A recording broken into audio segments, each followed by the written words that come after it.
bien, c'est la référence aux jésuites, en fait. Parce que les jésuites, au nom du bien, ils veulent nous contrôler. Et donc, eux, ils veulent le bien. Quand on les entend, ils veulent le bien, ils veulent... Et donc, c'est un principe jésuitique, en fait. Ce n'est pas que les jésuites, parce que alors, chacun de nous, il y a un jésuite qui sommeille, hein, quelque part.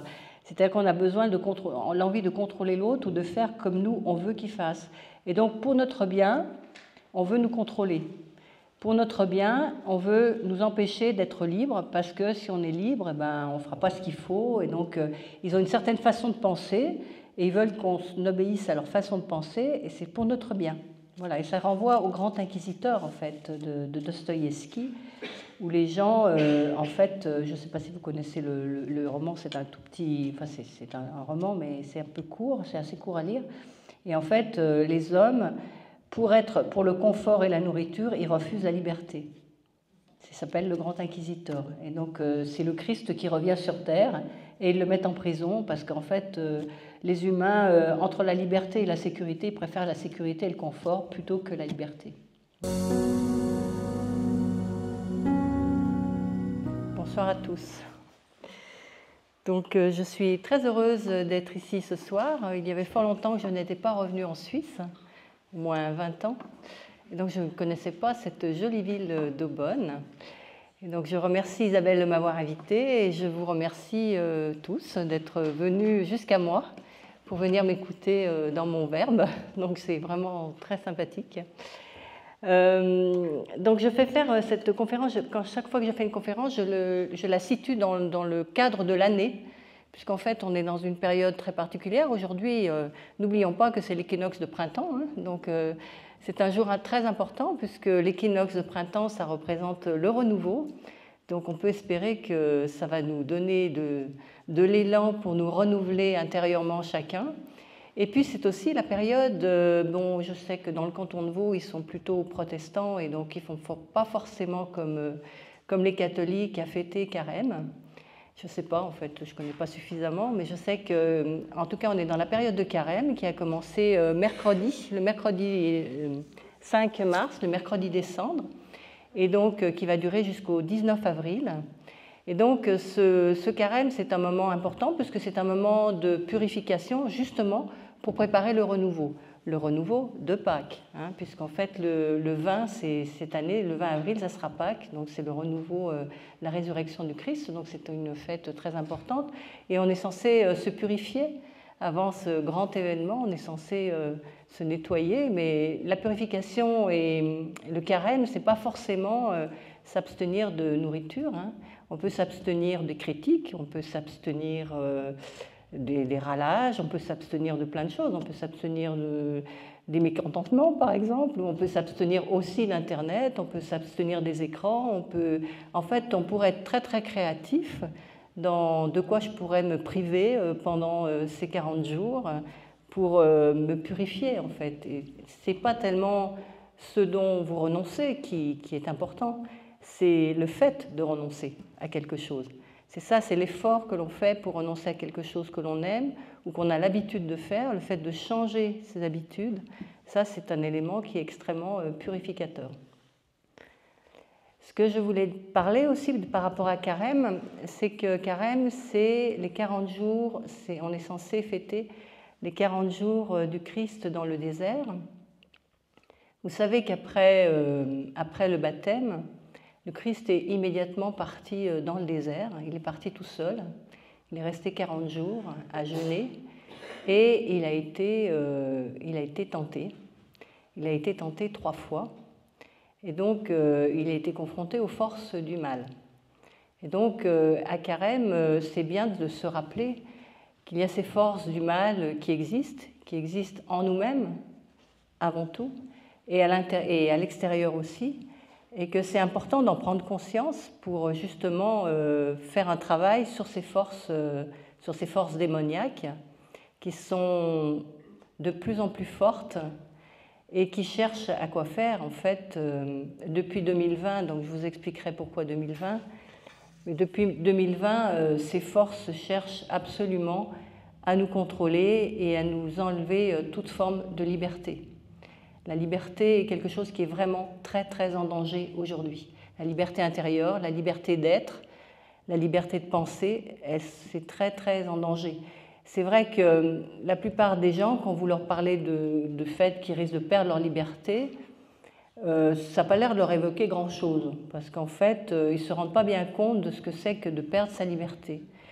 Enfin, on est dans des sociétés qui sont quand même très très protégées, et on a l'impression, du moment qu'on travaille, qu'on a de la nourriture, qu'on peut élever ses enfants, et puis que bon, on vit une vie normale, une vie tout à fait matérielle, il n'y a pas de problème. La liberté, on se dit mais oui, je suis libre, il n'y a pas de problème. Les gens, il n'y a pas pire esclave que la personne qui se croit libre en fait. Et c'est vrai qu'on voit qu'il y a une restriction extrêmement forte. Je ne sais pas comment c'est en Suisse, mais en tout cas en France, c'est extrêmement fort. Ça devient quasiment insupportable. Et donc, dès qu'on a des propos qui sont un petit peu différents du narratif collectif, tout de suite, on est traité de complotiste, de plein de choses. Et même dans le domaine de la spiritualité, puisque même les anthroposophes sont extrêmement prudents dans leurs propos maintenant, parce que tout de suite, c'est devenu une secte. Ou, voilà. Dès qu'on tient des propos qui ne sont pas tout à fait dans le narratif accepté, je dirais, par les autorités qui dirigent, eh bien tout de suite on est taxé de tout un tas de mots, et donc la liberté est vraiment, vraiment en danger. Et donc cette liberté, ce besoin de contrôler, est issu de ces forces démoniaques qui se sont installées petit à petit dans nos êtres, hein, et qui s'installent aussi dans la société. Alors pourquoi à partir de 2020 ? Donc je ne vais pas vous parler du vaccin, puisque le vaccin c'est sans intérêt finalement, c'est passé, et puis ce n'est qu'une conséquence. C'est une conséquence de quelque chose qui s'est passé en 2020 que les gens, même les astrologues, ne connaissent pas vraiment, et qui est quelque chose de très important, qui est une conjonction majeure qui s'est produite le 21 décembre 2020. Elle s'est produite au niveau astrologique et astronomique, hein, puisque c'est quelque chose qu'on pouvait vérifier dans le ciel, et astrologiquement, c'est connu. Ces grandes conjonctions sont très connues, étaient connues dans les écoles des mystères à l'époque, et elles sont connues, elles ont été citées par exemple par Dante, elles ont été aussi citées par Shakespeare, mais aujourd'hui, même ceux qui s'occupent de l'astrologie mondialiste l'ont totalement oubliée. Et il y a très très peu de gens qui parlent de ces grandes conjonctions. Or, le 21 décembre 2020, il s'est passé une conjonction majeure. Il y avait très longtemps, il y avait 2400 ans qu'il n'y avait pas une conjonction pareille. Donc c'est quand même pas rien. Et cette conjonction, elle indiquait un changement de paradigme, un changement de société. Et donc, c'est vrai que ça s'est tout de suite caractérisé avec le Covid, puisqu'en fait, cette conjonction était tellement forte qu'elle a commencé à agir dès décembre 2019, et elle a continué d'agir encore en décembre 2021. C'est vrai qu'elle est arrivée en 2020, mais en fait, quand c'est long comme ça dure un an avant et un an après, sans problème. Et donc, cette conjonction, elle annonçait justement un changement de paradigme extrêmement important. Alors, qu'est-ce que c'est que cette grande conjonction ? En fait, même si vous n'y connaissez rien en astrologie, je vais essayer d'être simple pour que vous compreniez, parce que c'est important de comprendre qu'il y a quand même des signes dans le ciel qui montrent qu'on change de société. C'est quand même, on a quand même des signes. Hein. Je veux dire que, par exemple, Kepler, ça a été le premier à dire que l'étoile de Bethléem, c'était une grande conjonction. Ça a été le premier qui l'a dit.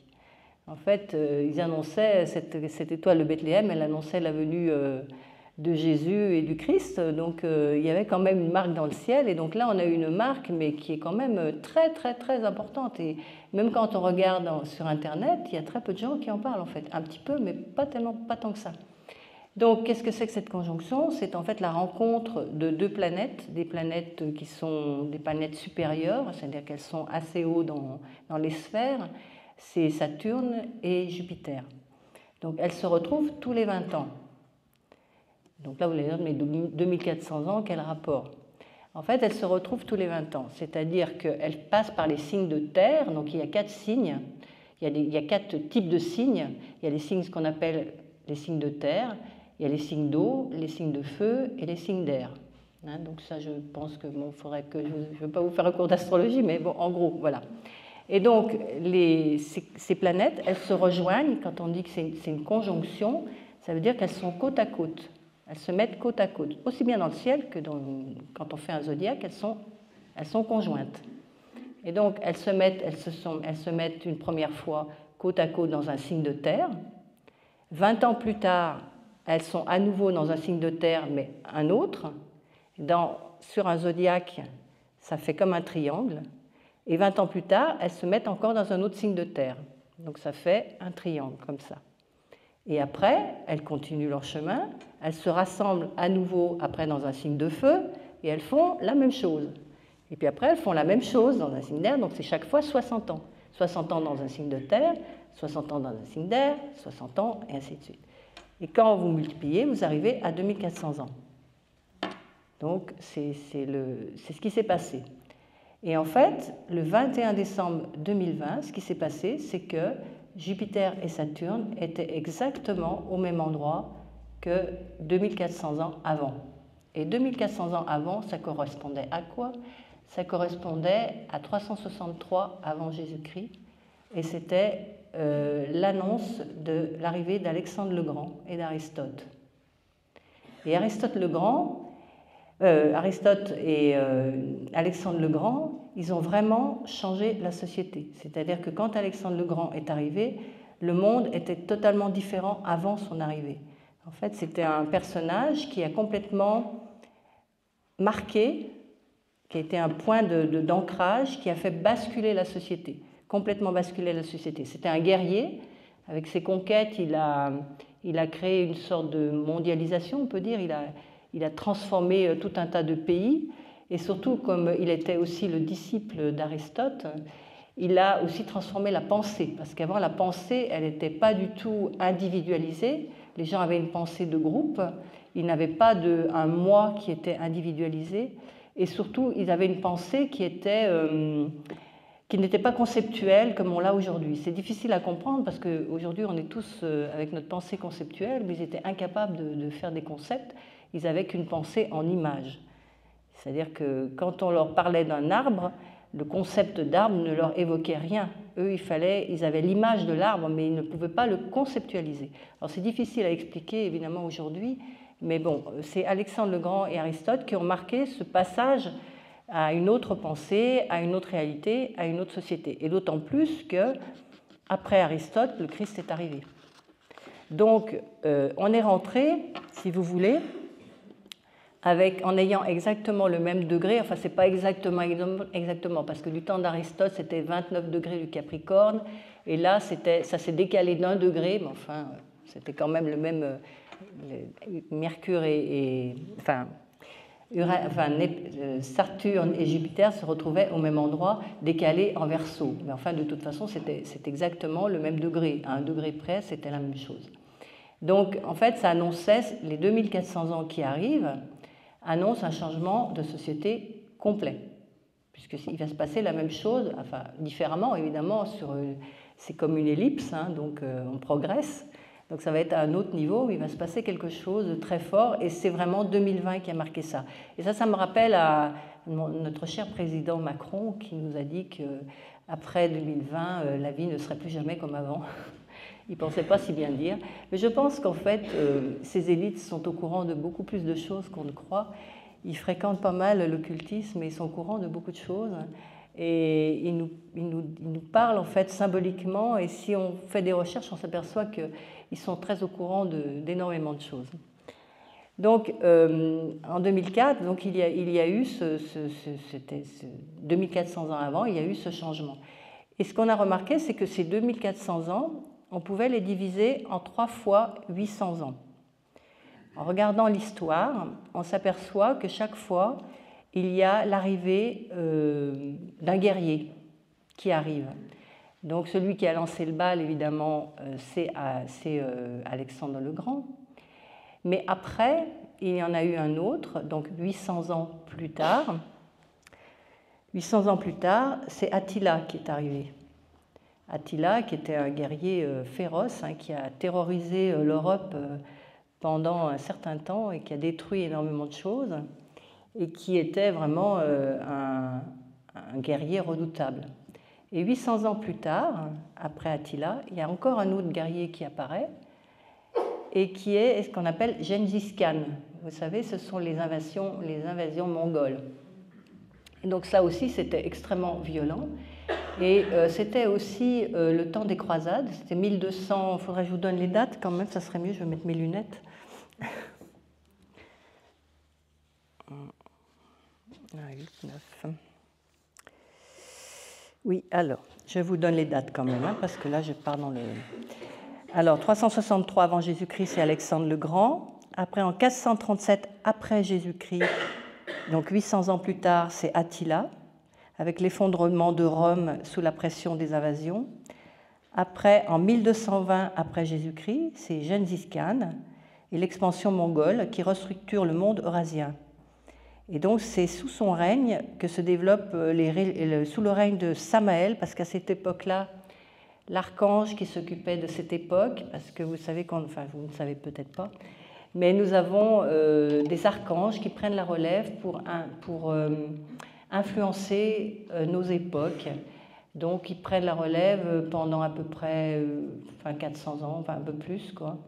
Et donc, là, en ce moment, la régence, le régent qui s'occupe de notre époque, c'est Michael, c'est l'archange du soleil. Mais à cette époque-là, donc, c'était l'archange Samaël, qui est l'archange de Mars. Et donc, Mars est quelque chose qui est assez guerrier. Voilà. Donc, en 1220, c'était donc Gengis Khan, et puis c'est sous son règne que se développe la régulosité guerrière. Il y avait les croisades aussi, et puis c'est la fin de l'ordre des Templiers, 1300 et 1312. Donc, maintenant, 800 ans plus tard, on est en 2020. Voilà. Donc précédemment, la dernière fois, le dernier guerrier qui est apparu, c'était Gengis Khan, et maintenant on est en 2020. Donc 2020, c'est donc un tournant historique, et on peut voir que dans ce cycle, Mars joue un rôle essentiel. Et Mars, c'est le dieu de la guerre. C'est celui qui aime se battre. Bon, il n'est pas que négatif, hein, il est aussi positif, je vous dirai en quoi il est positif, mais en tout cas, là, il est dans une approche très guerrière. Et je le vois, en tout cas en France et aussi en Europe, hein, ils veulent absolument se battre. Donc on voit bien qu'il y a cette ambiance guerrière, enfin depuis 2020, qu'il y a une envie de se battre, une envie de partir à la guerre. Et on voit bien que Mars, cette ambiance de Mars est très présente dans le monde, vraiment très très présente. Il y a une envie de guerre. Mais Mars, ce n'est pas que la guerre, hein. C'est toute l'ingénierie militaire. C'est tous les progrès militaires qui sont faits et qui vont être petit à petit diffusés dans la société pour manipuler les gens, pour les contrôler. Parce que vous savez qu'ils ont fait énormément de progrès. Évidemment, le kidam de la rue n'est pas du tout au courant du progrès que les militaires ont fait, de toutes les technologies qu'ils ont aujourd'hui. Et donc, ils ont fait un progrès fou. Et donc, ces technologies, qui sont des technologies militaires, donc toujours martiennes, qui correspondent justement à ce 2020 qui est arrivé avec ces trois, c'est le cycle, ce qu'on appelle le cycle historique de Mars, de 800 ans, donc qui va se reproduire encore, et qui va durer normalement, là, en général, ce cycle, ce sont les 30 premières années qui sont les plus fortes. Ça veut dire que de 2020 à 2050, on est impacté. Voilà.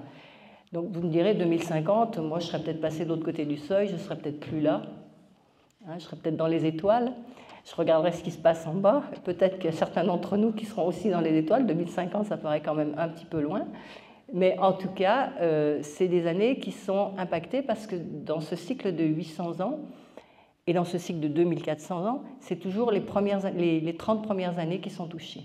Voilà. Donc je vois mon président qui va en guerre, qui veut absolument se battre, même si par ailleurs les États-Unis lui ont dit qu'il fallait qu'il se calme, et ben non, il veut absolument se battre. Et donc en France, on est en train de fabriquer des munitions.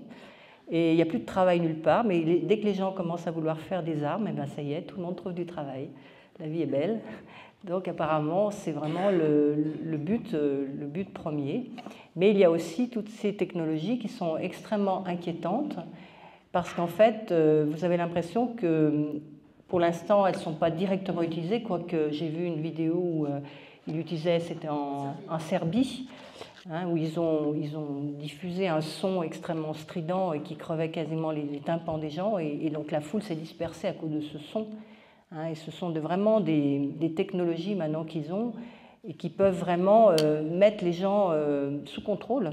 Bon, là, ils les ont fait fuir, mais ils peuvent aussi faire en sorte qu'on perd un peu notre liberté intérieure et notre faculté de raisonner. Donc c'est quand même assez inquiétant parce que les technologies sont vraiment très développées et le monde militaire est aujourd'hui mis très en avant avec toutes les technologies qu'ils ont découvertes.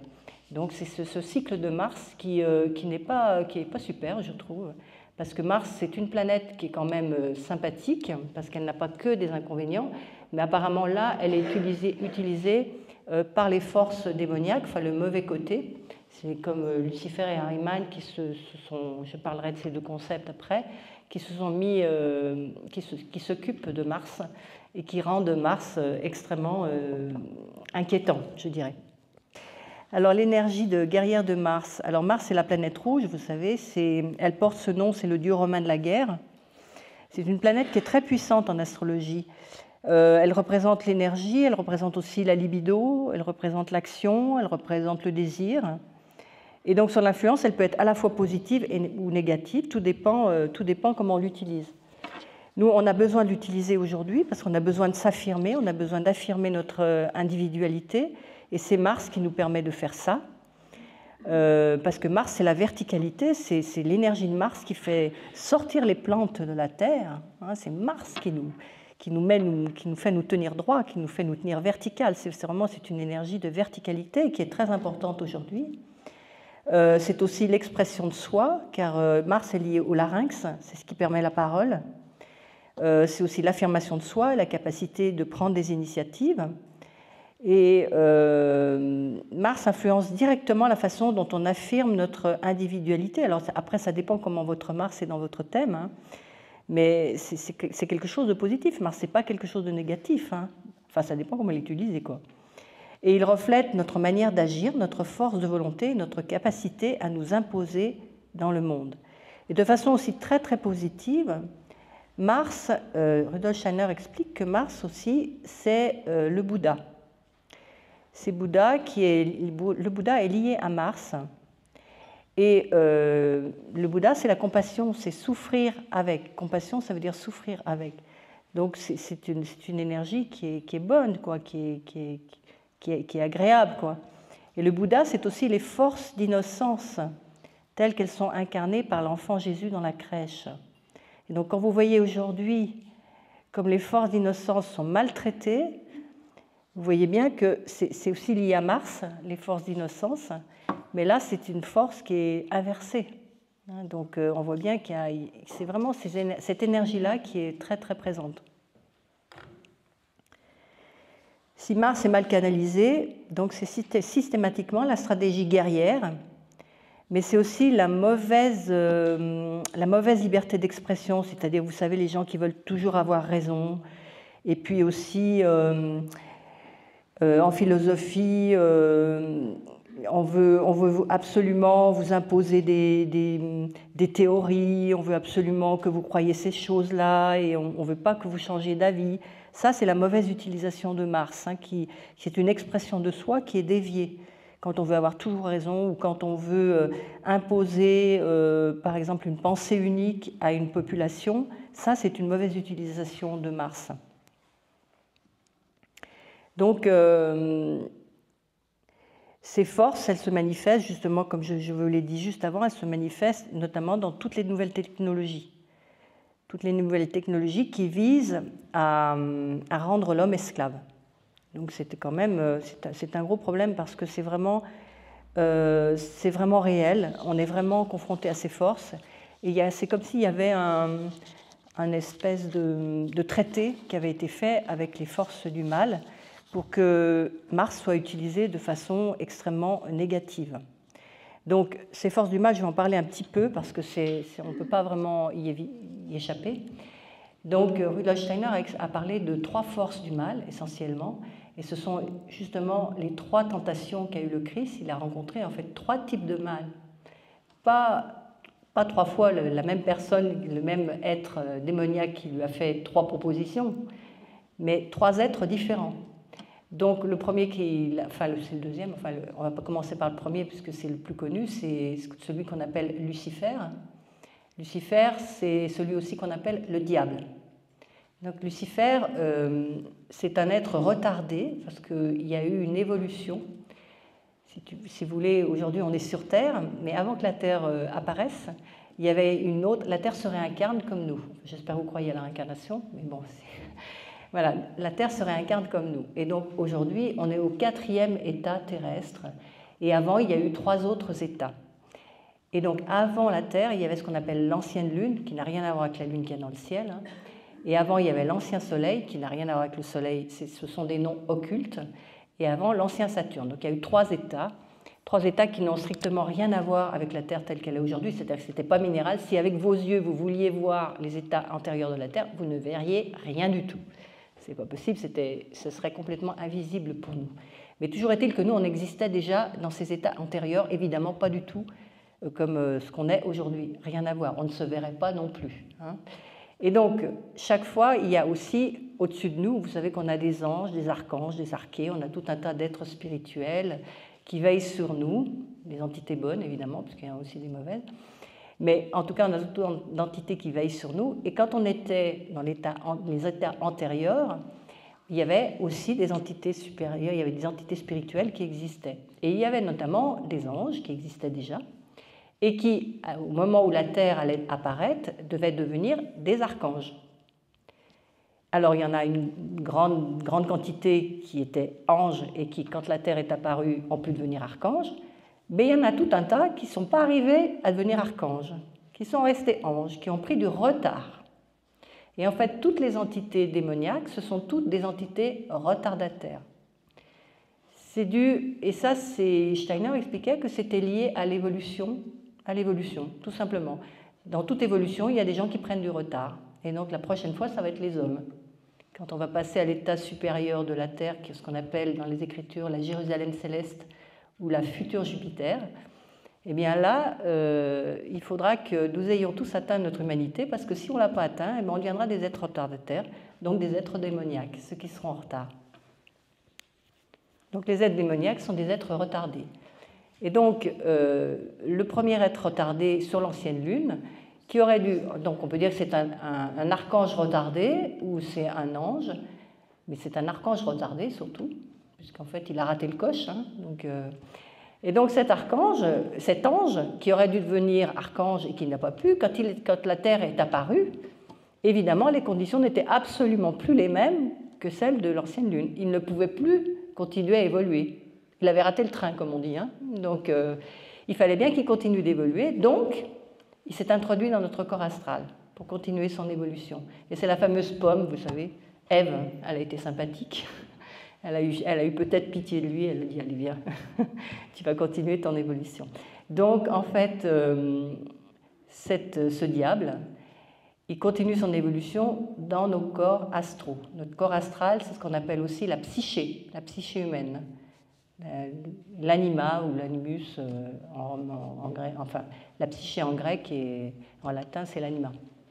C'est la psyché, c'est-à-dire... tout ce qui se passe dans votre monde intérieur, vos pensées, vos émotions, tout ce que vous voulez faire, tout ce qui vous habite, votre monde intérieur en fait.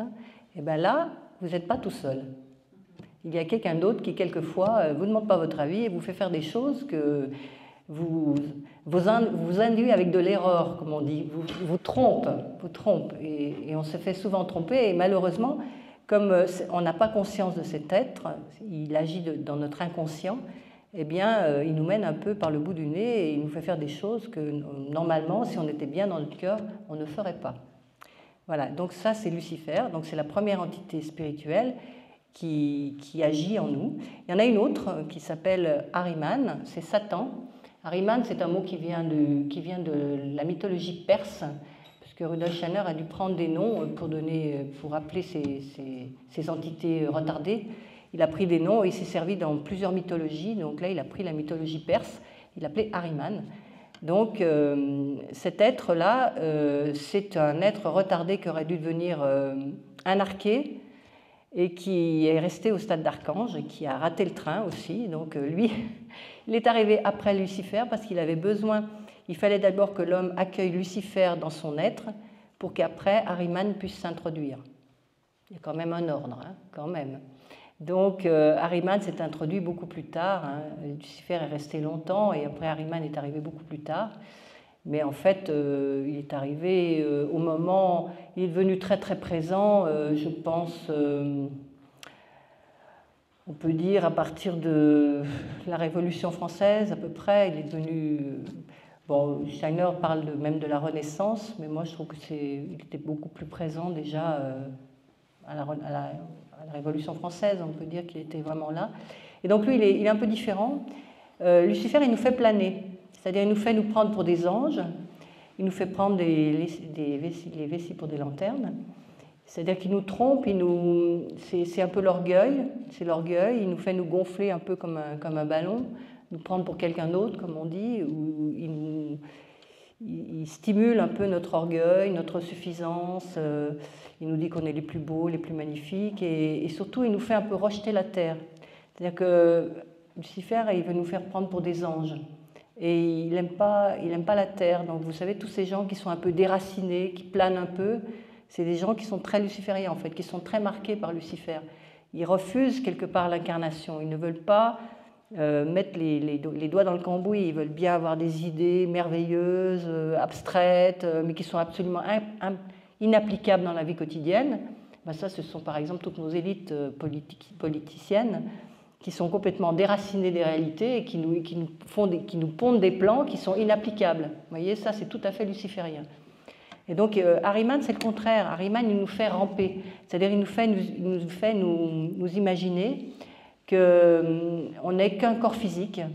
Ahriman, il rejette absolument toute forme de spiritualité et toute forme de religion. Donc, il nous fait nous identifier à notre corps. On n'est qu'un corps physique. Après la mort, il ne se passe plus rien, on est mort, on n'est que de la poussière, on n'est plus rien. Et il n'y a aucune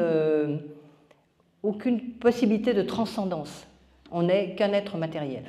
Donc ça, c'est Ahriman. Et donc ces deux êtres, ces deux compères, je vous parlerai un petit peu des Asuras après, mais c'est plus récent. Ces deux compères-là, ils sont, en fait, on a l'impression qu'ils sont opposés. En réalité, ils s'amusent à faire les gens qui ne s'entendent pas, qui sont opposés, mais en fait, ils sont un peu main dans la main.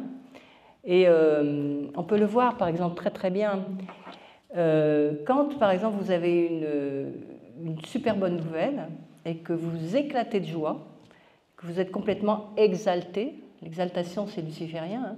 Vous êtes hyper excité, très content, vous avez une super nouvelle. Alors là, c'est Lucifer qui vous attend, les bras, qui est bien content de vous accueillir.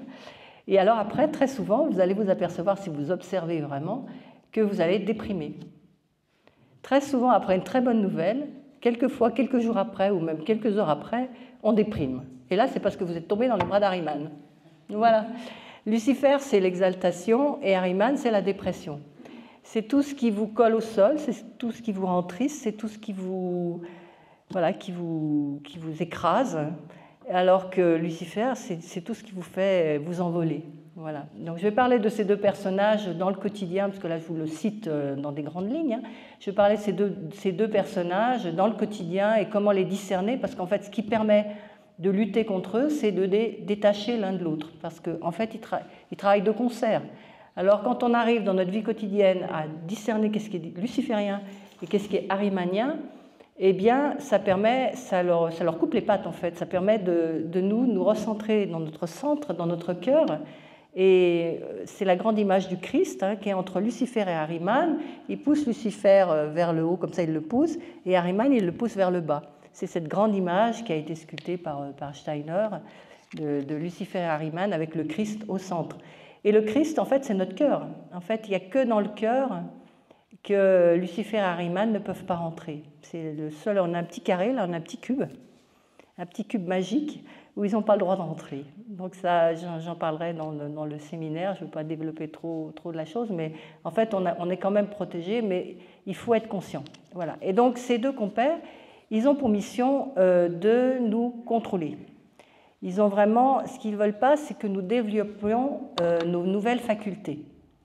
Donc, comme aujourd'hui, il y a un nouveau niveau, nous avons un nouveau niveau de conscience qui doit apparaître. Parce qu'en fait, notre psyché, notre psychisme, il y a 3 niveaux. Il y a 3 niveaux dans notre psychisme. On a ce qu'on appelle, ce que Rudolf Steiner appelle l'âme de sensibilité, qui est le niveau du psychisme qui est le plus artistique, le plus sensible, où là, c'est tout ce qu'on ressent, les ressentis, c'est vraiment une âme artistique, en fait, qui est qui a été développée, c'est la première âme, le premier niveau de psychisme qui a été développé par l'humanité. Elle a été développée dans une ancienne époque, l'époque égyptienne, égypto-chaldéenne. C'est là que cette âme s'est développée. C'est une âme qui voit beaucoup par image, c'est une âme qui est très relationnelle. Et voilà, donc il y a des gens qui sont plus sensibles que d'autres, et c'est cette âme-là. Et puis après, il y a une autre âme qu'on appelle l'âme d'entendement, ou qu'on appelle aussi l'âme de cœur et de raison. C'est une âme qui est plus intellectuelle. Alors celle-ci, elle est très développée aujourd'hui. Elle vient de l'époque gréco-latine. Bon, ces âmes, on les récapitule dans notre biographie. L'âme de sensibilité, on la redéveloppe entre 21 et 28 ans. Donc c'est pour ça que les jeunes, il faut les laisser voyager, il faut qu'ils fassent beaucoup de rencontres et tout, parce que c'est comme s'ils faisaient leur palette de couleurs. Ils développaient leur crayon de couleurs. Il faut qu'ils aient beaucoup d'expérience pour développer une sensibilité forte, importante, entre 21 et 28 ans dans la biographie. Après, c'est entre 28 et 35 ans qu'on développe cette âme d'entendement, cette âme intellectuelle. Et vous pouvez remarquer que les gamins de 28-30 ans, ils veulent toujours avoir raison, ils sont vraiment, oh là là, et puis ils parlent très vite, ils sont vraiment dans cet intellectualisme très poussé, parce qu'ils développent cette âme, justement, ce niveau-là. Et donc Rudolf Steiner explique que normalement, cette âme qui est archi-développée et qui est un peu trop, parce qu'en fait, ça dépend des gens après, ça dépend de ce que vous avez fait dans votre biographie, si vous avez plus développé l'âme de sensibilité ou l'âme intellectuelle. C'est vrai qu'il y a des gens qui sont plus sensibles et moins intellectuels, il y a des gens qui sont plus intellectuels et moins sensibles, mais quand on n'est qu'intellectuel et qu'on a perdu sa sensibilité, on devient insupportable, on devient un vrai quelqu'un de très autoritaire qui impose tout à tout le monde. Et donc on est vraiment dans cette énergie martienne qui veut toujours avoir raison. Et donc voilà. Donc après, ça dépend des gens. Personne n'a le même psychisme pour cette raison. On n'a pas forcément la même âme de sensibilité. C'est karmique. Ça vient aussi de votre vie, comment vous avez vécu ces périodes de vie, qu'est-ce que vous avez fait pendant ces périodes de vie. Donc ça change d'une personne à l'autre énormément, c'est pas figé dans le béton. Et donc il y a une autre âme qui doit être développée, et les anthroposophes disent qu'il n'y a personne qui l'a développée. Moi je trouve qu'ils sont un peu forts quand même, il ne faut pas exagérer. Je trouve quand même qu'il y a quand même des gens qui développent ce 3e niveau de conscience qui est lié à notre époque. C'est à notre époque qu'on doit développer ce qu'on appelle l'âme de conscience. L'âme de conscience, c'est le niveau le plus haut de la psyché. Et cette âme de conscience, on est censé, donc elle n'a jamais été développée, c'est notre époque qui la développe, parce que j'ai dit avant c'était la gréco-latine, la 4e époque, on est dans la 5e époque. Donc notre 5e époque, elle a pour mission de développer l'âme de conscience. Et cette âme de conscience, c'est une âme qui n'a rien à voir avec les deux autres. Enfin, elle s'appuie sur les deux autres pour se développer, mais c'est une âme qui est en lien avec le spirituel. Donc c'est beaucoup plus une âme contemplative. C'est une âme qui ouvre la porte à la dimension spirituelle et qui fait qu'on peut développer notre moi supérieur. Là, on a un moi, là, on dit je, on a un je, on a un moi, mais il n'est pas, c'est un moi pas égotique, parce que j'aime pas trop ce mot, il est mal utilisé. C'est le moi de notre personnalité, quoi. C'est notre personnalité, tout simplement. Mais notre personnalité, il y a quelque chose de supérieur. On a un moi supérieur qui est en lien avec l'esprit ou avec le spirituel. Et donc ça, il n'y a que l'âme de conscience qui peut avoir accès à ce moi supérieur, comme il n'y a aussi que l'âme de conscience qui ne peut développer la liberté. En fait, la vraie liberté, elle se développe au niveau de l'âme de conscience, c'est-à-dire le moi, notre je, notre petit moi là, de tous les jours, il ne peut être vraiment libre, il ne peut faire vraiment l'expérience de ce qu'est la liberté et d'être libre qu'au niveau de l'âme de conscience. C'est pour ça que les entités spirituelles démoniaques s'excitent sur nous pour que surtout pas cette âme de conscience se développe. Donc tout est fait pour empêcher l'âme de conscience de se développer. Parce que si elle se développe, ils sont cuits. Ils sont cuits parce qu'en fait, l'âme de conscience, elle a accès au monde spirituel et donc elle a les moyens de les tenir en respect. Tant qu'on est dans cette âme intellectuelle, très intellectuelle, la liberté n'évoque pas grand-chose en fait. On ne sait pas trop ce que c'est. On veut être libre, mais c'est parce que je veux faire tout ce que j'ai envie de faire. Mais la liberté, c'est absolument pas ça. Même la liberté de penser, on ne comprend pas parce que déjà sa pensée, on l'utilise de façon extrêmement restrictive. Parce qu'en fait, on a des pensées qui sont communes et bon, de tous les jours pour notre vie quotidienne, mais après, réfléchir sur des grandes théories, des grandes choses comme ça, on ne le fait pas forcément. Et donc, on ne sait pas trop ce qu'est la liberté, finalement. Il n'y a que dans l'âme de conscience. Et donc, toutes les forces que vous voyez actuellement dans le monde sont là pour empêcher la naissance de cette faculté-là, enfin de ce niveau d'âme qu'on appelle l'âme de conscience. Et Steiner l'a largement expliqué en disant que la bataille, elle a été très, très rude. Et donc, depuis 2020, je vous garantis que là, on est passé vraiment à autre chose. Parce qu'il n'est pas question que l'homme accouche de cette âme de conscience. Donc, ça va être chaud, ça va être très chaud, il va y avoir beaucoup de difficultés, parce que tout va être fait pour que ce ne soit pas faisable. Ceci dit, il y a de toute façon des moyens de contourner la question, mais ce qui est le plus inquiétant, c'est par rapport à l'Église. À l'Église et à la spiritualité. Parce que pendant les Nuits Saintes, j'ai eu un problème, je me disais, mais c'est bizarre, parce que moi je fais toujours les Nuits Saintes avec ferveur, parce que c'est très important, parce que vous savez que enfin vous ne savez pas, mais je vais vous le dire, les 12 Nuits Saintes, en fait, reflètent les 12 mois de l'année. Tu peux juste dire, c'est de quand? Oui, les 12 Nuits Saintes commencent le 24 décembre, et elles se terminent le 5 janvier, donc la veille de l'Épiphanie. Et donc, elles sont en miroir des 12 mois de l'année. C'est-à-dire la première nuit de Noël du 24, ça représente le mois de janvier. Après, la deuxième nuit, ça représente le mois de février, et ainsi de suite. Donc, moi, ces nuits saintes, je suis toujours en train de méditer pour préparer mon année. Parce qu'en fait, tout ce que vous mettez comme germe dans votre sang, si vous avez des mauvaises humeurs et tout, vous pouvez être sûr que vous avez abîmé votre mois, quoi, que vous aurez des problèmes. Enfin, c'est très important, si vous voulez, pendant ces 12 nuits et ces 12 jours, hein, parce que c'est 12 jours et 12 nuits, de regarder qu'est-ce que vous faites, dans quel état vous êtes, intérieurement et tout ça, parce que ça conditionne. En fait, c'était connu des paysans autrefois, je ne sais pas, mais par rapport à la météo. Ils regardaient le temps qu'il faisait pendant ces 12... Je sais qu'en Bretagne, mais je pense qu'en Suisse, ça doit être connu aussi. Ils regardaient le temps qu'il faisait pendant ces 12 jours et ils savaient quel temps il allait faire pendant les 12 mois de l'année. Mais c'est une réalité aussi pour notre climat intérieur. Ce n'est pas seulement le climat extérieur, c'est une réalité pour notre climat intérieur.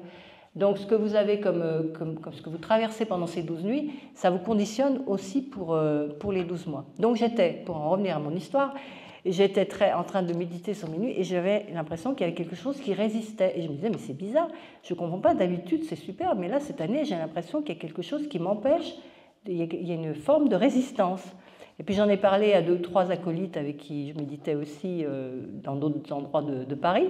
Et ils me disent, oui, mais c'est bizarre, effectivement, on sent une espèce d'énergie assez lourde, on ne sait pas trop ce qui se passe.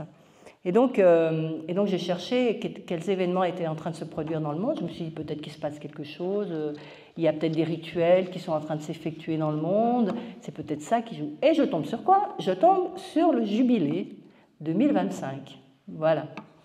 Et le jubilé 2025, ça a donné l'occasion que je fasse 2 émissions sur GPTV à cause de ça, parce qu'effectivement, il y avait un gros problème avec les jésuites, parce que vous savez que maintenant, l'Église catholique est entièrement,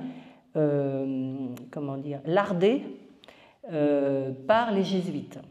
À l'époque, quand ça a été créé, du temps d'Ignace de Loyola, c'était un peu la milice de l'Église. Elle jouait ce rôle, en tout cas, et parce qu'en fait, il y avait le mouvement protestantiste qui était en train de monter. Donc l'Église catholique était en danger. Donc il y a un petit opportuniste du nom d'Ignace de Loyola, qui était un ancien militaire, qui a proposé son aide à l'Église et il a créé la Compagnie de Jésus.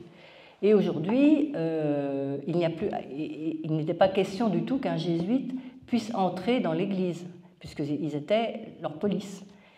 Mais aujourd'hui, évidemment, la chose a beaucoup dévié et la plupart des cardinaux et tout ça sont jésuites, et même le pape. Donc les jésuites sont vraiment entrés dans l'Église. Et les jésuites, c'est un mouvement militaire avant tout. Ce n'est pas du tout, enfin c'est un mouvement religieux, certes, mais surtout militaire. Donc lié à Mars. Lié à Mars. Et Ignace de Loyola lui-même a vécu une initiation, puisqu'en fait il a été blessé à la jambe pendant un combat, justement, parce c'était un guerrier avant tout. Et donc il avait été blessé, il a dû se mettre en retraite pendant je ne sais pas combien de temps dans son château, parce que c'était un aristocrate. Et donc il a dû se mettre en retraite, il était obligé d'être au lit, parce qu'il s'était blessé très très grièvement à la jambe. Et donc il s'est mis à travailler sur lui, si on peut dire, à méditer, à étudier la psychologie humaine. Donc il a étudié beaucoup de livres, et il aurait vécu une initiation, ma foi, qui vaut ce qu'elle vaut. Il dit qu'il a vu un serpent, c'est dans ses mémoires, c'est pas quelque chose que j'invente, c'est dans les mémoires d'Ignace de Loyola. Il a vu un serpent qui était très très lumineux et qui le réconfortait. En fait, moi ce que je pense, c'est qu'il a eu une montée de Kundalini, parce qu'en fait il a travaillé avec son énergie sexuelle, qu'il a plus ou moins transmutée, enfin je ne sais pas ce qu'il a fait avec, mais cette énergie sexuelle qu'il a transmutée, ça lui a permis d'avoir un très gros contrôle sur lui-même, mais aussi sur les autres.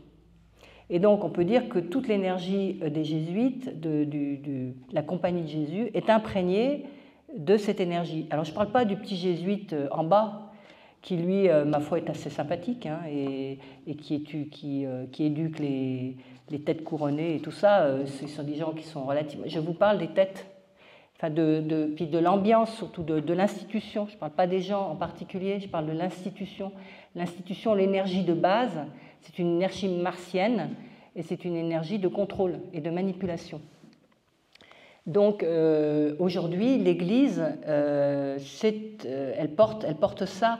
Donc on peut dire que aussi bien les mouvements politiques, les mouvements militaires que les mouvements de l'Église vont tous vers le contrôle. Donc on est vraiment cuit. J'ai l'impression déjà quelquefois, je me dis qu'on est cuit. Donc ça veut dire en clair que j'ai observé le rituel qui a été fait. Donc ils ont ouvert 4 portes, comme toutes les années. Donc ces jubilés, ils ont lieu tous les 25 ans. Donc il y en a eu un en 2025, et le prochain, il aura lieu comme par hasard en 2050. Vous voyez, je vous ai dit la période 2020-2050. Donc là, on se prend 2 jubilés déjà. Donc ça met tout de suite les pendules à l'heure. On est tout de suite... parce que ces jubilés, ils durent 1 an. Donc il a commencé pendant les Nuits Saintes 2025, donc le 24 décembre 2025. Ils ont commencé leur jubilé. Et il va durer toute l'année. Et donc toute l'année à travers des pèlerinages. Ils font des pèlerinages dans tous les coins du monde. Donc il y a tout un tas de pèlerins qui vont dans tout un coin du monde pendant 1 an. Et puis ils vont refermer les portes les Nuits Saintes 2026. Voilà, ça veut dire qu'ils ont mis 1 an pour mettre cette énergie de contrôle dans l'Église, en fait, qui quand même, ils attirent au jubilé 30 millions de fidèles. Donc c'est quand même une sacrée énergie qui est déplacée, c'est pas rien. Et c'est des gens qui ne se rendent pas compte de ce qu'ils portent, puisqu'ils ne connaissent pas ça, et puis ils ne mettent pas de la mauvaise volonté. C'est des gens, par ailleurs, ils ne se rendent pas compte qu'il y a derrière tout ça, il y a des manipulations extrêmement fortes. En quoi est-ce qu'ils manipulent d'ailleurs les jésuites? En fait, ils manipulent parce qu'ils ne veulent pas. L'âme de conscience, on ne peut pas lui dicter quelque chose. Elle doit être entièrement libre. Or, l'Église, elle continue de maintenir des dogmes. Il faut croire à ça, il faut croire à ça, il faut croire à ça. Or, ça ne correspond plus du tout à notre époque, à notre 5e époque. Ça correspondait à la 4e époque gréco-latine. D'ailleurs, l'Église, elle est apparue pendant la 4e époque gréco-latine. Donc, en fait, ça ne correspond plus du tout. Donc, tant que l'Église continue d'imposer ces dogmes, ça veut dire qu'elle s'oppose à la naissance de l'âme de conscience. Et d'ailleurs, les catholiques purs et durs, pour moi, je suis inécoutable. Il ne veut même pas m'écouter, quoi. C'est l'expérience de l'ange, Saint-Michel, c'est pourtant tout à fait des mots qu'ils connaissent normalement. Mais moi, avec mes termes à moi anthroposophiques, les catholiques purs et durs ne veulent rien savoir. Ils ne croient pas à la réincarnation. Et il est hors de question de remettre en question les dogmes, simplement de les comprendre. Aujourd'hui, si vous voulez, il est interdit de croire quelque chose que vous ne comprenez pas. Ça, c'est complètement, c'est carrément, c'est comme si vous alimentiez Lucifer et Ahriman. Vous ne pouvez pas faire ça. Vous devez absolument comprendre ce qu'on vous dit. Si vous ne comprenez pas, vous ne devez pas le croire. Vous devez attendre d'avoir des lumières pour comprendre, mais ne certainement pas croire. Et donc, c'est en ça que les jésuites sont très graves, très dangereux, parce qu'en fait, ils maintiennent, si vous voulez, cette croyance dans les dogmes. Et en plus, ils ont cette énergie martienne qui est propre à leur groupe, qui fait que ce besoin de croyance, il est extrêmement fort et qui maintient, en fait, les fidèles comme une espèce de poigne de fer dans la croyance dans les dogmes. Et ils ne peuvent pas s'en sortir, c'est pas possible. Parce que moi, je vois en France, hein, il y a tout un tas de chaînes chrétiennes et tout, qui me trouvent sympathiques au premier abord, mais dès que je commence à parler de ça, ça va pas du tout, quoi. Ils sont pas d'accord. Il faut croire, il faut croire, il faut croire. Et il n'est pas question de remettre en question les dogmes. Donc c'est en ça que les jésuites vont dans le même sens que les militaires et que toute la politique en général, à vouloir absolument nous maintenir sous contrôle et nous empêcher de penser par nous-mêmes, d'avoir cette force de liberté qui fait de nous des êtres libres et autonomes. Donc, pour en terminer avec le jubilé, en fait, ce qui s'est passé, c'est qu'ils ont ouvert 4 portes. Dans les jubilés, ils ouvrent 4 portes. Normalement, ils ouvrent toujours 4 portes. Ce sont les portes à Rome. C'est à Rome qu'ils les ouvrent, ces portes. Ce sont les grandes basiliques, donc ils ouvrent Saint-Pierre, ils ouvrent les noms, je les ai, mais je pense que ça vous en foutez, hein, c'est pas grave. On trouve ça sur vous allez sur le site internet de l'église et vous allez les trouver, les noms des portes. Enfin, ils ouvrent, et on voit d'ailleurs, il y a une image très belle du pape qui tourne le dos à Saint-Pierre de Rome et qui pousse des portes gigantesques pour l'ouverture du jubilé. C'est la fameuse nuit du 24 où il a ouvert ses portes. Et ces portes, il les ouvre et après il les referme parce qu'elles sont emmurées, les portes. C'est-à-dire que pour le jubilé 2025, ils ont enlevé les murs qu'il y a derrière et le pape a poussé les portes et comme ça les fidèles peuvent passer par ces portes qu'ils ont ouvertes. Donc ils en ouvrent 4. Et après, en 2026, ils vont remurer les portes jusqu'en 2050.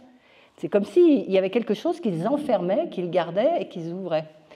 Et donc, ce qui est inquiétant, c'est que cette année, ils ont ouvert 5 portes. Alors là, je me suis dit, mais attends, qu'est-ce qu'ils sont en train de nous faire là? Ils nous ont ouvert 5 portes. C'est Saint-Pierre du Vatican, Saint-Jean de Latran, Rome, Saint-Marie majeur et Saint-Paul hors les murs. Voilà, c'est les 4 portes qu'ils ont ouvertes. Et en 2025, ils ont ouvert une 5e porte. Et vous savez quelle porte ils ont ouvert? Une porte de prison. Je vous assure. Non, mais ce n'est pas un gag. Hein. Alors là, c'était une rupture complète avec l'ésotérisme religieux. En plus, le nombre 5 symbolise le passage, mais c'est aussi la transgression. Et alors, l'explication officielle du Vatican, parce qu'ils trouvent toujours une explication, ils nous disent que c'est un geste de miséricorde pour les prisonniers. Bon, les prisonniers sont quand même restés en prison, hein, je vous dis tout de suite, hein, c'était symbolique. Hein. Mais, si vous voulez, moi, quand j'ai vu qu'ils ouvraient une porte de prison, j'ai tout de suite été voir ce que ça voulait dire. Je me suis dit, bah tiens, ils ouvrent une porte de prison, ils ouvrent une porte comme si vous la libérez des êtres indésirables. Ils ont libéré des êtres indésirables. À votre avis, qu'est-ce qu'ils ont libéré, à part des démons? Des repris de justice? Non, mais les repris de justice, c'est en vrai. Mais symboliquement, qu'est-ce que ça représentait? Ils ont libéré des démons, c'est évident. Parce que moi, ça m'a fait penser à l'Apocalypse, où il y a les 1000 ans de l'Apocalypse. Donc, je ne vais pas tout vous lire le début, mais où le démon est enfermé. Puis je vis descendre du ciel un ange qui avait la clé de l'abîme et une grande chaîne dans sa main. Il saisit le dragon, le serpent ancien, qui est le diable et Satan les deux, il le lia pour 1000 ans. Il le jeta dans l'abîme, ferma et scella l'entrée au-dessus de lui, afin qu'il ne séduisît plus les nations, jusqu'à ce que les 1000 ans fussent accomplis. Après cela, il faut qu'il soit délié pour un peu de temps. Bon, après, il y a tout un speech. Mais ça veut dire quoi? Quand les 1000 ans seront accomplis, parce que 1000 ans, c'est symbolique, hein. 1000 ans, c'est pas 1000 ans, c'est pas 1000 ans avec notre pensée conceptuelle, 1000 ans. 1000 ans, c'est symbolique, ça représente une durée 1000 ans, voilà, mais c'est une durée. C'est pas au chiffre près, c'est ça que je veux vous dire. Quand les 1000 ans seront accomplis, Satan sera relâché de sa prison et il sortira pour séduire les nations qui sont aux quatre coins de la terre, Gog et Magog, afin de les rassembler pour la guerre. Leur nombre est comme le sable de la mer, et ils montèrent sur la surface de la terre, et ils investirent le camp des saints et la ville bien-aimée. Voilà. Mais un feu descendit du ciel et les dévora. Bon, ça se termine quand même bien, ils sont détruits. Mais ce que je veux dire, ça m'a renvoyé tout de suite à l'Apocalypse, parce que je me suis dit, ils ont ouvert une porte de prison, qu'est-ce qu'ils ont libéré? Pas les prisonniers, puisqu'ils sont restés. Donc, à mon avis, symboliquement, parce qu'il ne faut pas oublier quand même que les jésuites, c'est les rois de l'occultisme, hein. Ils manipulent extrêmement bien tous les symboles occultes, ils savent très bien ce qu'ils font, hein. C'est les champions de toute catégorie, hein. Vous pouvez regarder, il y a plein de vidéos sur les jésuites, ils sont vraiment champions. Donc, à mon avis, s'ils ont ouvert une porte de prison, ils ont ouvert la porte à quelqu'un. À qui l'ont-ils ouvert? That is a question. Mais bon, je pense qu'ils l'ont ouvert aux démons. Surtout qu'en plus, on est dans un temps où normalement l'antéchrist doit s'incarner. Donc, je me dis, bon, peut-être qu'ils lui ont donné un coup de main. Ça peut être que l'Église qui ouvre la porte à l'antéchrist. Ça peut être que elle, puisque c'est elle qui est la gardienne, de la foi, qui est la gardienne. Ça ne peut être qu'elle. Donc, je me dis, bon, ça y est, ils ont ouvert la porte. Et comme on est dans cette énergie martienne, c'est 800 ans avec le 2020 et tout ça, enfin tout concorde, je me dis, bon, bah, ils ont ouvert la porte à ces démons. Et donc voilà, et vous saurez la suite après. Oui, alors je vous disais que je vous ai cité l'Apocalypse en vous citant les 1000 ans, comme quoi au bout de 1000 ans, Satan serait relâché de sa prison. Donc on peut penser que c'est symboliquement ce qu'a fait le pape, l'Église, en ouvrant cette 5e porte. Et donc j'avais de toute façon mis aussi quelque chose un petit peu pareil par rapport à Benoît, un pape, dont je parle dans Saint-Michel, puisque je parle de ce pape qui a eu une illumination, on peut dire, qui a entendu un dialogue entre le diable, entre Satan et le Christ. Et donc, c'est Benoît XIII. Il est mort en 1903. Et donc, il a créé une prière à Saint-Michel assez longue, et il en a fait une version courte à la suite de ça, en demandant qu'elle soit récitée systématiquement à toutes les messes. Alors, ils l'ont fait, évidemment, mais quand il y a eu Vatican II, ils ont supprimé ce truc. Alors que c'était une prière d'exorciste, pour exorciser l'Église, quelque part. Et donc, à Vatican II, ils ont supprimé cette... Donc, c'est dans mon livre, ça s'est expliqué. Vous avez la prière complète et vous avez l'extrait qui était toujours donné à toutes les messes. Je me rappelle, à l'époque, quand j'avais été à la messe, ils le donnaient. On commençait par réciter cette prière à Saint-Michel.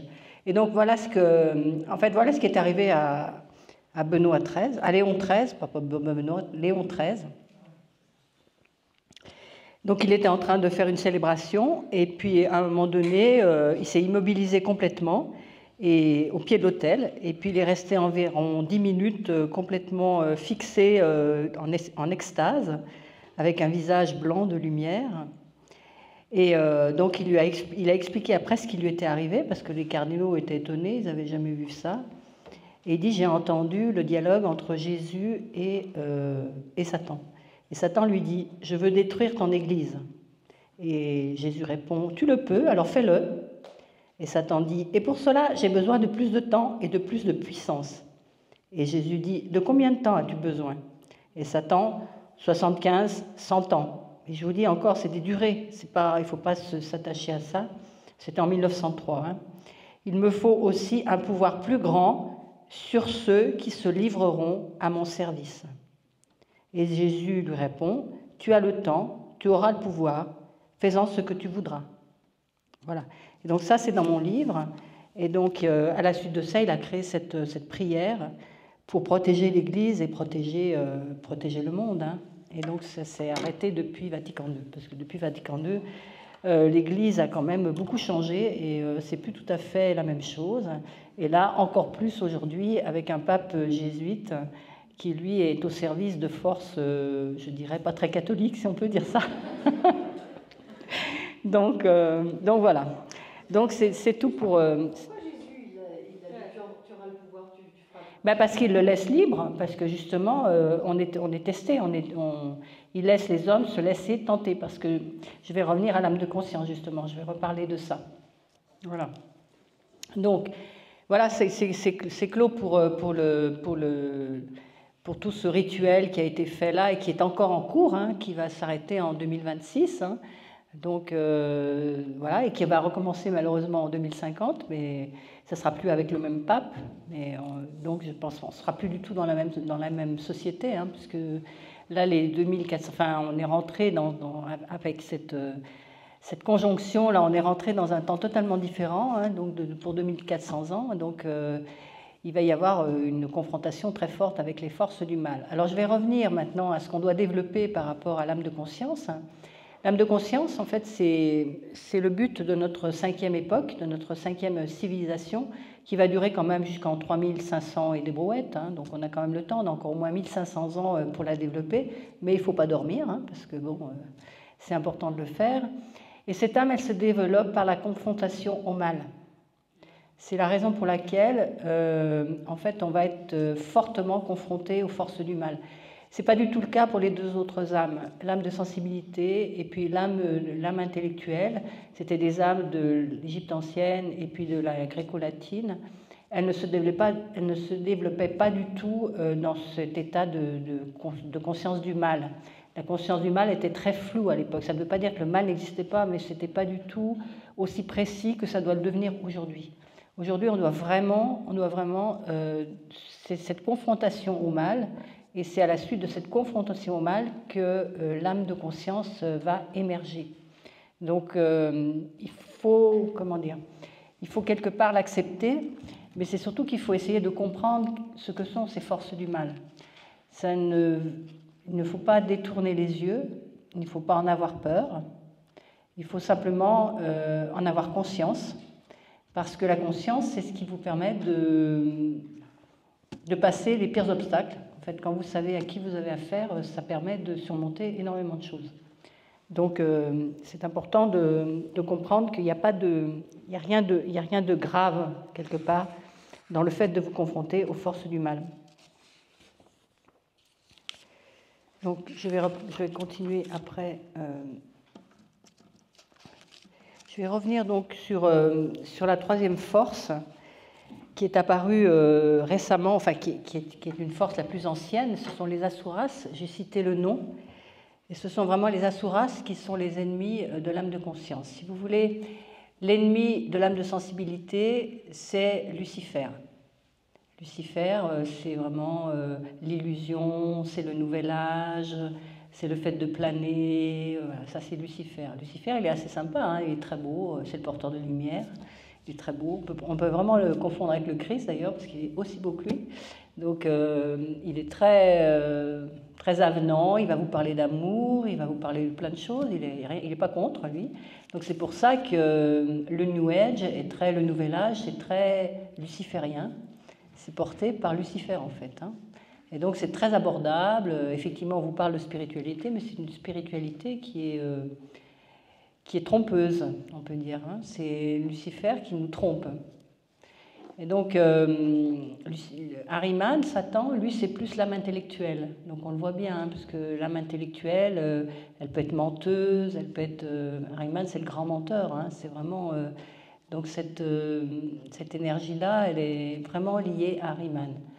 Et l'énergie qui est liée à l'âme de conscience qu'on doit développer, c'est les Asuras. Et les Asuras, c'est encore une autre chanson. Parce que...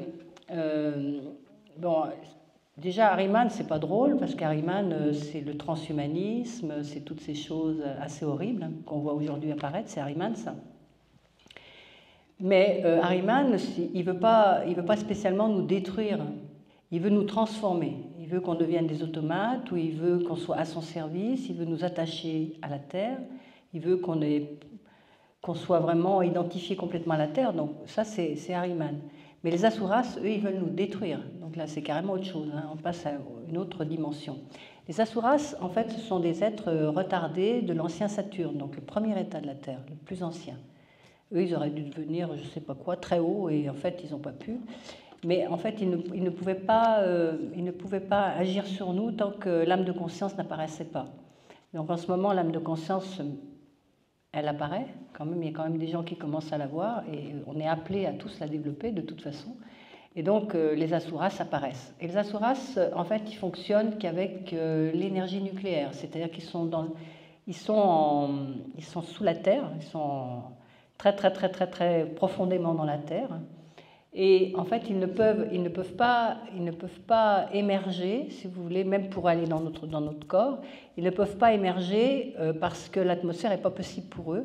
Il faut que ce soit une atmosphère nucléaire. Donc c'est pour ça qu'ils sont apparus à partir de la guerre de 39-45 avec l'explosion Nagasaki et Hiroshima. Ça leur a permis d'apparaître parce que c'est cette atmosphère nucléaire qui leur permet d'émerger et de venir. Donc vous pouvez remarquer aussi qu'on manipule de plus en plus l'énergie nucléaire, qu'on fait beaucoup, on l'utilise sans arrêt, hein, et que c'est pas anodin. Je veux dire que c'est pas en plus caché, c'est pas pour rien qu'ils le font, parce qu'ils savent qu'ils appellent des forces qui sont indésirables dans l'humanité. Hein, c'est pas seulement les Asuras, ils s'attaquent directement à notre individualité, à la conscience qu'on a de nous-mêmes. Donc c'est affreux, c'est terrible, parce qu'en fait, ils veulent vraiment nous rendre totalement zombies, quoi, nous rendre complètement, nous prendre complètement. Donc c'est pour ça que je pense qu'il y a autant aussi aujourd'hui qui nous menacent aussi d'explosion nucléaire, vous savez, avec les va-t-en-guerre qu'on a en ce moment au gouvernement. Ils veulent aussi parler d'énergie nucléaire, parce qu'en fait, ils appellent en fait ces forces. Donc voilà. On peut dire que finalement, quand on fait le bilan, et puis après je vais passer totalement à autre chose, quand on fait le bilan, finalement, aussi bien les politiques que les religieux, que les militaires, que les scientifiques, ils font tous appel à ces énergies-là. Ils veulent les inviter, en fait, ces forces de contrôle et ces forces démoniaques, ils veulent les inviter sur Terre, quoi. Bon, c'est vrai qu'on les porte en nous, hein.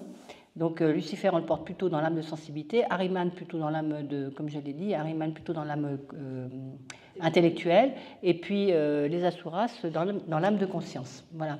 Donc les Asuras, j'en parle pas beaucoup parce qu'ils sont encore peu actifs, mais enfin les Asuras, ils sont actifs, par exemple, dans toute la pédocriminalité. Ça, c'est les Asuras. Donc vous voyez que dans certains domaines, dans les élites en tout cas, ils sont dedans. Ils sont dedans déjà. Hein. Ils sont utilisés en fait par les Asuras. Voilà, ça c'est la pédocriminalité, ça c'est les Asuras. Voilà, donc c'est quelque chose qui existe depuis longtemps, mais qui a beaucoup augmenté ces derniers temps et qui surtout se révèle. Alors je vais vous parler maintenant du travail à faire sur soi pour arriver à maîtriser tout ça, parce que en fait il faut développer son âme de conscience. L'âme de conscience, on la développe en étudiant la science spirituelle. Alors évidemment, tout le monde ne connaît pas Steiner, mais je vous conseille vivement de commencer à lire des livres de Steiner, parce que c'est vraiment... après tout, hein, il y a Dornach ici, c'est en Suisse, hein, c'est quand même... il y a le Goetheanum en Suisse et tout ça, moi j'y suis allée plusieurs fois, donc... en fait, c'est vrai que c'est pas facile à lire, parce que c'est une traduction de l'allemand. Et puis aussi, Steiner parlait de façon elliptique, c'est-à-dire quand il développe un sujet, il va faire un grand tour pour expliquer plein de conceptions. On a l'impression qu'il a perdu son sujet de vue, mais en fait, il y revient. C'est pour mettre en fait notre pensée en mouvement. Parce que le problème c'est qu'aujourd'hui, on est tous un peu prisonniers de notre âme intellectuelle, et c'est dû à notre pensée qui elle-même est prisonnière. C'est-à-dire qu'on a ce qu'on appelle, je vais aller un petit peu plus loin là, on appelle ce qu'on appelle une pensée morte. Qu'est-ce que c'est que la pensée morte? C'est la pensée intellectuelle, justement, cette pensée cérébrale qu'on utilise tous les jours et que, ma foi, on trouve fort pratique.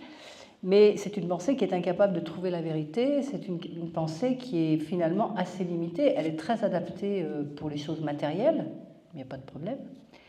Mais après, dès qu'on sort, dès qu'on passe dans une dimension transcendante, ou qu'on veut se dépasser, ou qu'on veut aller plus loin que soi-même, qu'on veut être plus grand que soi-même, qu'on veut vraiment toucher le spirituel, et bien cette pensée est totalement inapte, elle ne peut pas expliquer. C'est pour ça que c'est infiniment dur de faire des conférences sur ces sujets-là, parce que je suis obligée de passer par la pensée conceptuelle, je ne peux pas vraiment passer par la pensée vivante, parce que déjà je suis obligée d'être en méditation pour le faire, et c'est totalement différent. La pensée vivante, votre pensée, elle est, je vais essayer de vous expliquer le plus possible, le plus clairement possible. C'est difficile à expliquer ce qu'est la pensée vivante.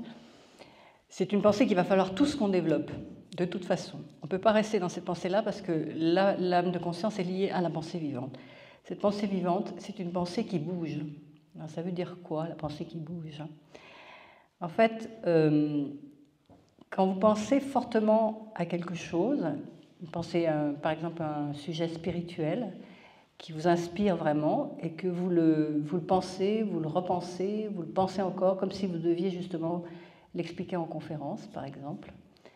C'est un sujet difficile avec lequel vous dormez, avec lequel vous pensez, vous vivez dedans tout le temps. Eh bien, au bout d'un moment, la pensée, elle se décolle de vous, elle devient autonome, quelque part. C'est comme si vous aviez créé un être, et cet être, il bouge. Et c'est assez... la première fois que ça arrive, ça fait presque sursauter, parce qu'on n'a pas l'habitude, on a une pensée qui est très fixe, qui est morte, en fait. Et là, la pensée, elle devient vivante. Et c'est très émouvant la première fois que ça arrive. En fait, on a cette capacité. Au début, c'est pas évident à faire, hein, mais c'est à force de s'entraîner, il faut s'entraîner beaucoup. Et on a cette pensée qui devient vivante. Et cette pensée vivante, c'est une pensée qui est clairvoyante. Ce n'est pas... attention, si je me mets à parler de médiumnité, de clairvoyance, il faut qu'on se comprenne bien. Ce n'est pas Madame Irma, la boule de cristal, hein. Ça n'a strictement rien à voir parce que la clairvoyance qu'on nous propose aujourd'hui, c'est une clairvoyance New Age qui repose pas du tout sur les mêmes qualités. Elle repose sur le sang, c'est ce qu'on appelle une clairvoyance atavique. C'est-à-dire que autrefois, bien avant la venue du Christ, avant justement Alexandre, les hommes étaient tous clairvoyants. Clairvoyance, ça veut dire qu'ils n'avaient pas de pensée conceptuelle, mais tout ce qu'ils voyaient dans le monde, par exemple un arbre, quand ils regardaient un arbre, ils ne voyaient pas l'arbre exactement comme nous. Ils voyaient les petits esprits de l'arbre dedans. Nous, on ne les voit plus, mais eux, ils les voyaient. Ils voyaient les petits êtres des feuilles, les petits êtres des écorces, et ils savaient que c'était un chêne, parce qu'en plus, ces êtres leur parlaient et ils leur disaient ce qu'ils étaient. Voilà, ils parlaient, c'était ça qu'ils avaient. Ils n'avaient pas de pensée conceptuelle. Après, nous, petit à petit, on s'est enfermé dans notre crâne comme si c'était un tombeau et on s'est mis à avoir le concept de l'arbre, mais plus l'image de l'arbre. Hein, donc, c'est deux choses très différentes. Et donc, on a été tous clairvoyants et on a tous encore dans notre sang des traces de cette clairvoyance. Alors, évidemment, plus ou moins. Il y a des gens qui ne sont plus du tout clairvoyants. Mais il y a encore une tripotée de gens qui sont encore un peu clairvoyants, qui voient des choses... Bon, ça vaut ce que ça vaut, hein. C'est souvent complètement truffé d'erreurs, mais bon, il y en a qui sont assez bons encore. Et en général, quand vous questionnez ces clairvoyants, ils vous disent « Oh, bah, ma grand-mère l'était, cette famille », donc ça veut dire que ça vient du sang et que ça repose sur le corps physique. Or, aujourd'hui, cette clairvoyance qu'il faut développer, elle ne repose pas du tout sur le corps, mais absolument plus.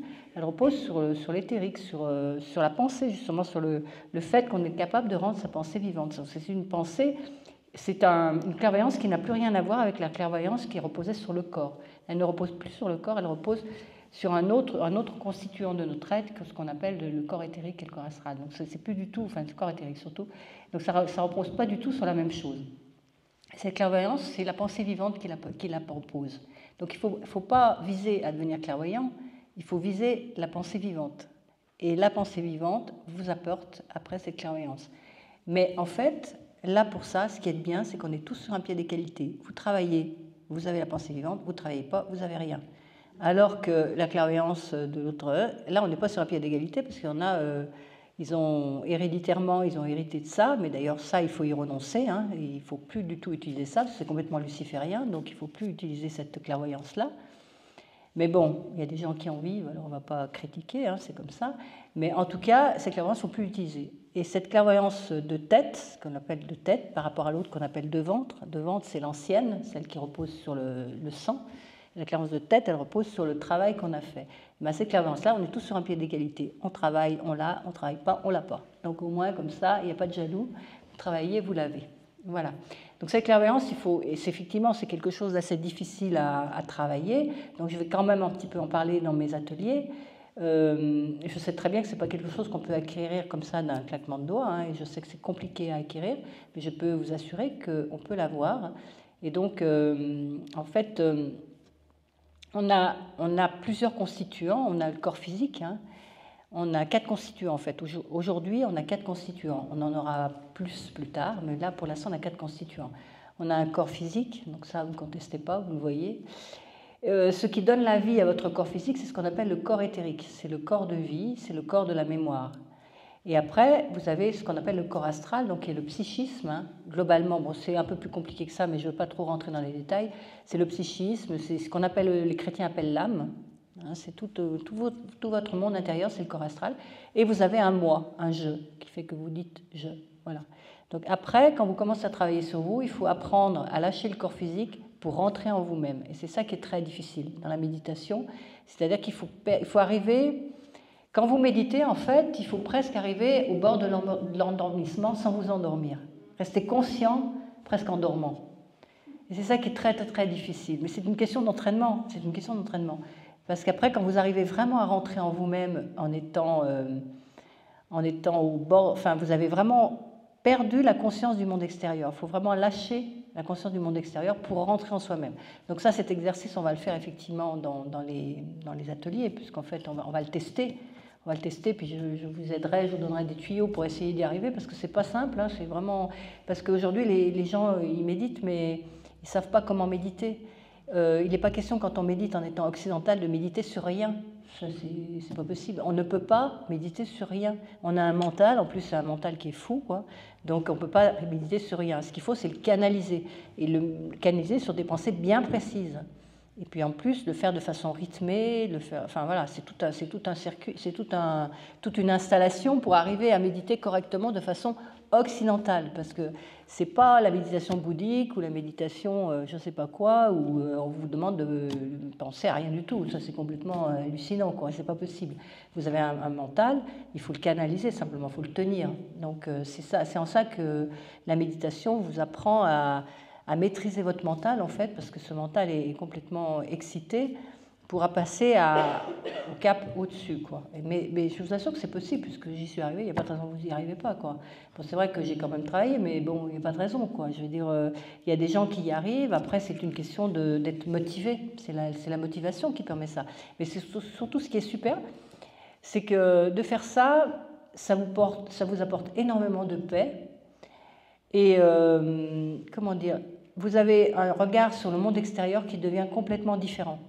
C'est-à-dire que vous voyez les démons à l'œuvre, mais vous savez qui sont. Et donc, du coup, ça n'a plus du tout le même impact. C'est totalement différent. Le Schneider avait dit d'ailleurs qu'il était très important que les gens prennent conscience justement de ces démons, parce que quand on va se réincarner dans la vie suivante, on sera confronté beaucoup plus fort à eux. Et ceux qui n'ont pas travaillé, qui n'auront pas accepté cette dimension qu'il y a effectivement d'autres êtres spirituels et qu'on n'est pas tout seul, ils auraient énormément de problèmes, énormément de problèmes. Donc c'est important dès aujourd'hui déjà de travailler sur soi. Donc il y a toute cette dimension de pensée vivante qu'il faut développer par la méditation et par le travail, le fait de lire, c'est très important. Il est très important de lire beaucoup, de s'imprégner des textes, de textes qui ont été pensés par des initiés, d'essayer de les comprendre, d'essayer de les faire siens. Et ce qui est très important, c'est d'être capable de les répéter, de le redire. Parce que si vous ne faites que les lire, vous dites, bon voilà, j'ai lu ça, et si je devais l'expliquer, comment je ferais? Et ça, c'est très efficace. Quand vous obligez à expliquer quelque chose qui est compliqué, je vous garantis que vous êtes obligé de vous y prendre plusieurs fois de suite. Et ça vous met tout de suite, ça vous permet de vraiment avoir d'être précis dans ce que vous dites déjà, d'être clair, et puis surtout, ça met en mouvement votre pensée, elle se met à bouger vraiment. Et donc c'est vrai que moi, la première fois qu'elle a bougé, ça m'a fait sursauter. C'est vraiment comme si vous vouliez une image, quand votre pensée devient vivante, c'est comme si vous mettez la main dans un placard, vous ne voyez pas où vous mettez la main, vous cherchez une tasse par exemple, et puis finalement il y a une souris et elle bouge. Ça vous fait sursauter. Ah, vous êtes d'accord? Parce que vous n'attendiez pas à trouver quelque chose qui bouge. Et bien la pensée, ça fait un peu ça. La première fois qu'elle bouge, ça vous fait un peu sursauter. Parce qu'en fait, c'est comme si tout se mettait en mouvement. Je peux vous illustrer ça par une expérience que j'ai eue moi-même et qui a été très forte et dont je me souviens. J'en ai pas eu souvent aussi fortes que ça. En fait, je travaillais sur l'Annonciation, la salutation de l'ange gardien devant Marie, qui lui annonçait qu'elle allait être la mère du futur Messie. Et donc, j'essayais de comprendre, je lisais. Et je savais que cette annonciation, c'était quelque chose, c'était un cadeau pour l'humanité. Et donc, je réfléchissais à ça, je me disais, c'est un cadeau, c'est comme si c'était un nouveau départ pour l'humanité, mais je n'avais pas tous les éléments, j'essayais vraiment de le vivre. En fait, ce qu'il faut, c'est le vivre en soi, c'est ça qui est important. Et donc, j'ai tellement pensé à ça. En général, vous avez ces révélations dans un état bien particulier. C'est soit le soir, quand vous vous endormez, quand vous êtes entre deux eaux. C'est là que vous êtes en contact avec les défunts, avec votre ange gardien, avec les compréhensions que vous voulez avoir, ou quand vous vous réveillez le matin. Alors ça dépend, il y a des gens qui se réveillent comme des fusées le matin, mais ça dépend des gens. Moi, je me réveille très très vite, alors c'est plutôt quand je m'endors. Mais en fait, ces deux passages, vous avez deux passages dans la journée qui sont très particuliers, qui sont des instants sacrés. En fait, juste quand vous vous endormez, vous sentez un peu que vous flottez. Et c'est là que vous pouvez avoir les meilleures informations ou les meilleurs contacts avec les défunts, avec les anges, avec les compréhensions que vous voulez avoir. Donc là, moi, j'étais dans l'Annonciation. Et donc là, en revanche, c'était un matin. Et je me réveillais et j'avais l'impression que le soleil était en train de se lever en moi. C'est-à-dire comme si j'étais devenu le monde. J'étais le monde, mais je le vivais en moi. Il y avait un mouvement dans mon corps, vraiment. C'était un mouvement. C'était le soleil qui se levait. Et j'ai compris que l'Annonciation, finalement, c'était un nouveau soleil pour la Terre. Mais j'ai fait l'expérience du lever de soleil dans mon corps. Et c'était quelque chose de très fort. Et c'est ça la pensée vivante. En fait, il y a quelque chose qui bouge en vous. Vous faites un avec la pensée, et c'est tout votre être qui suit ça. Et donc c'est quelque chose d'extrêmement fort. Hein. Mais c'est quelque chose qui est très possible de vivre. Il suffit que vous pensiez, je dis fort, à quelque chose qui vous intéresse, et vous en faites l'expérience. Voilà. Et donc il y a ces deux moments magiques dans la journée, donc ce soir avant de vous endormir et le matin quand vous vous réveillez. Là, vous pouvez vraiment, par exemple, si vous voulez contacter des morts ou des gens qui vous ont quitté, des gens que vous aimez, vous pouvez, c'est important pour les contacter, il faut que vous pensiez à eux pendant la journée quand même, hein, parce qu'il ne faut pas arriver comme ça, les mains vides. Il faut que vous pensiez à eux pendant la journée, vous leur envoyez de l'amour, par exemple. Vous avez Donc ce n'est pas forcément une photo, vous pouvez, ça doit toujours être quelque chose de vivant. C'est-à-dire, par exemple, vous voyez, moi je voyais mon père, par exemple, en train de marcher ou me sourire ou me regarder. Et je me rappelais de son regard, ou je me rappelais la façon dont il prenait, par exemple, sa tasse pour boire son café. Je me rappelais de ça, de choses extrêmement, des détails, mais des choses extrêmement vivantes, comment il se déplaçait, par exemple. Et donc je me rappelais de lui, j'envoyais de l'amour et tout ça. Et quand je m'endors, le soir juste avant de m'endormir, je lui pose une question, je lui demande s'il va bien. Et donc, en général, le matin, j'ai une réponse, parce que j'ai pensé à lui pendant la journée. Il faut penser quand même un petit peu pendant la journée, parce que vous ne pouvez pas rêver juste le soir comme ça. Et le soir, vous posez une question, par exemple, à votre ange gardien ou à un défunt que vous avez beaucoup aimé. Vous pouvez poser une question et le matin, vous avez la réponse. En fait, ce sont des passages, des ponts qui existent et qu'on peut vraiment utiliser. Voilà. Et donc par rapport aux forces du mal, on peut effectivement travailler sur ces forces. Je vais vous donner une liste pour rester libre, essayer de rester le plus possible libre, ce qui n'est pas une mince affaire, parce que les forces vont devenir extrêmement puissantes. C'est dans l'ère du temps avec Mars. La prise de conscience de ces forces qui sont à l'œuvre, elle est essentielle. Cette prise de conscience est essentielle. Ça vous protège déjà de 50%. Déjà le fait de savoir qu'en vous-même et dans le monde, il y a des forces démoniaques qui sont à l'œuvre. Rien que le fait de le savoir et puis de l'admettre, parce qu'en plus il y a des gens qui ne l'admettent pas, mais le fait de l'admettre, déjà ça sauve beaucoup de choses. Ça vous permet aussi de comprendre beaucoup d'événements extérieurs, dans la politique notamment, mais pas que dans la politique, sous cet angle. Et donc ça vous pacifie, ça vous tranquillise, vous vous dites, bon c'est normal, cette personne elle est aux prises avec tel être, donc ça passe mieux. Mais donc, la première chose à faire, c'est réapprendre à penser par soi-même. Donc, comme je vous l'ai dit, il faut lire, se cultiver en dehors des circuits dominants. Il faut lire des textes spirituels authentiques, des philosophies anciennes, la théologie. Il faut prendre des choses qui vous plaisent. Deutsteiner, vous pouvez prendre par exemple l'initiation. Il n'a pas écrit beaucoup de livres, Deutsteiner. Il a fait 6000 conférences, donc la plupart des livres qui existent sont des conférences transcrites, mais il en a écrit 5 ou 6. Je ne vais pas vous parler de la philosophie de la liberté, qui est un livre extrêmement difficile à comprendre, mais quand on est débutant, on peut commencer avec l'initiation, par exemple, où il explique comment on veut faire quand on veut développer justement cette âme de conscience, comment il faut se comporter, qu'il faut beaucoup cultiver le calme, la paix, énormément. Et donc, il y a même une méditation, des textes où on récite, c'est presque un mantra, j'apprends, je suis calme dans tout mon être, le calme descend dans mes membres et tout ça. C'est très important. Le stress est un élément qui abîme, qui empêche l'âme de conscience de se développer. Donc c'est très important de toujours, quoi qu'il arrive, cultiver le calme. Toujours, toujours. Donc il dit qu'il faut aussi développer la lucidité. Il faut être attentif aux manipulations narratives et aux tentatives de captation du spirituel.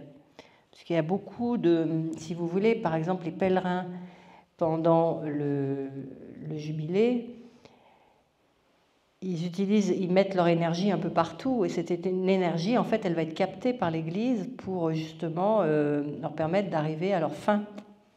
Donc ils mettent leur énergie à un endroit où il ne faudrait pas qu'ils la mettent. Donc ils ne le savent pas, mais ils se font pomper leur énergie, si je puis dire. Ils le font en toute bonne foi, parce qu'ils sont persuadés que ce qu'ils font est bien, et je ne critique pas, je veux dire, ils ne le savent pas, donc il n'y a pas de problème, mais il faut faire attention où vous mettez votre énergie, de ne pas vous la faire pomper, parce qu'en fait, ces deux entités, Lucifer et Ahriman, sont très avides de prendre l'énergie humaine, donc il faut faire attention où vous la mettez, donc il faut faire attention, il faut développer cette lucidité. Et il faut comprendre aussi l'importance des symboles et des rituels.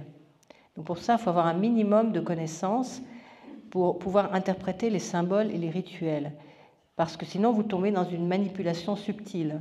On vous donne un symbole qui a l'air super bien, par exemple, on vous dit voilà, ça c'est un super symbole et tout ça, et vous pensez que c'est un symbole qui est bénéfique, qui va vous faire du bien. Il faut faire très très attention, parce que la plupart aujourd'hui des symboles sont chargés d'une énergie négative. Hein, ils sont même, c'est pas parce qu'ils sont présentés, on dit oui c'est normal, les mauvais symboles sont présentés à l'envers. Non, non, il y en a qui sont présentés à l'endroit, ils sont quand même mauvais. Hein. Il faut faire attention. Donc il faut faire attention à ce que vous faites. Quand vous prenez un symbole et que vous ne savez pas d'où il vient, il faut le purifier. C'est important de le purifier, d'imaginer qu'il y a de la lumière qui passe à travers, vous mettez votre énergie dedans, vous le purifiez. Vous ne prenez pas ça comme ça, argent comptant. Il faut faire très attention parce qu'il y a beaucoup de choses qui sont chargées d'énergie pas forcément positive. Donc, parce que par exemple, comprendre les symboles, en questionnant par exemple les changements de symboles, lorsqu'on remplace la croix par une mascotte, parce qu'en plus les jésuites, ils ont trouvé le moyen de mettre une mascotte, laquelle mascotte ils l'ont appelée Luce, ce qui fait quand même penser à Lucifer. Et en plus cette mascotte, elle a été dessinée par un dessinateur italien qui fait à part ça des vibromasseurs à tête de diable. Donc si à part ça, il n'y a pas un message, je veux dire, je trouvais que c'était chargé cette année de jubilé. Hein. Ils s'en sont occupés. Donc cette petite mascotte qui par ailleurs est très mignonne, hein, mais c'est un manga japonais. Donc voilà, elle était... donc entre la mascotte, l'ouverture des portes d'une prison et tout ça, il faut arriver à interpréter. Il faut se dire, bon là, il y a quand même quelque chose qui ne va pas. Hein. C'est ça, c'est s'habituer à observer les choses. Pas forcément se prononcer tout de suite, mais se dire, bon, là, il y a quand même quelque chose d'étrange. Quel est le symbolisme de ça? Ça veut dire quoi? Et c'est à vous de trouver vos réponses. Vous pouvez aussi questionner aux autres, mais c'est important de questionner. Parce qu'aujourd'hui, tout ce qu'on vous présente, que ce soit dans les entreprises, que ce soit en politique, il y a toujours des symboles ou des sigoles, des espèces de dessins, là. Ils sont rien n'est anodin. Rien, absolument rien. Ils sont tous chargés. Donc, c'est pas grave, mais simplement, il ne faut pas tomber dans le panneau en disant, bah, tiens, ce symbole est sympa, je le prends. Faites attention, quoi. Nettoyez-le, si vous l'aimez, nettoyez-le avant de le prendre, et puis utilisez-le, il n'y a pas de problème, il faut utiliser des symboles aussi, mais faites attention à ce que vous prenez, quoi. Voilà.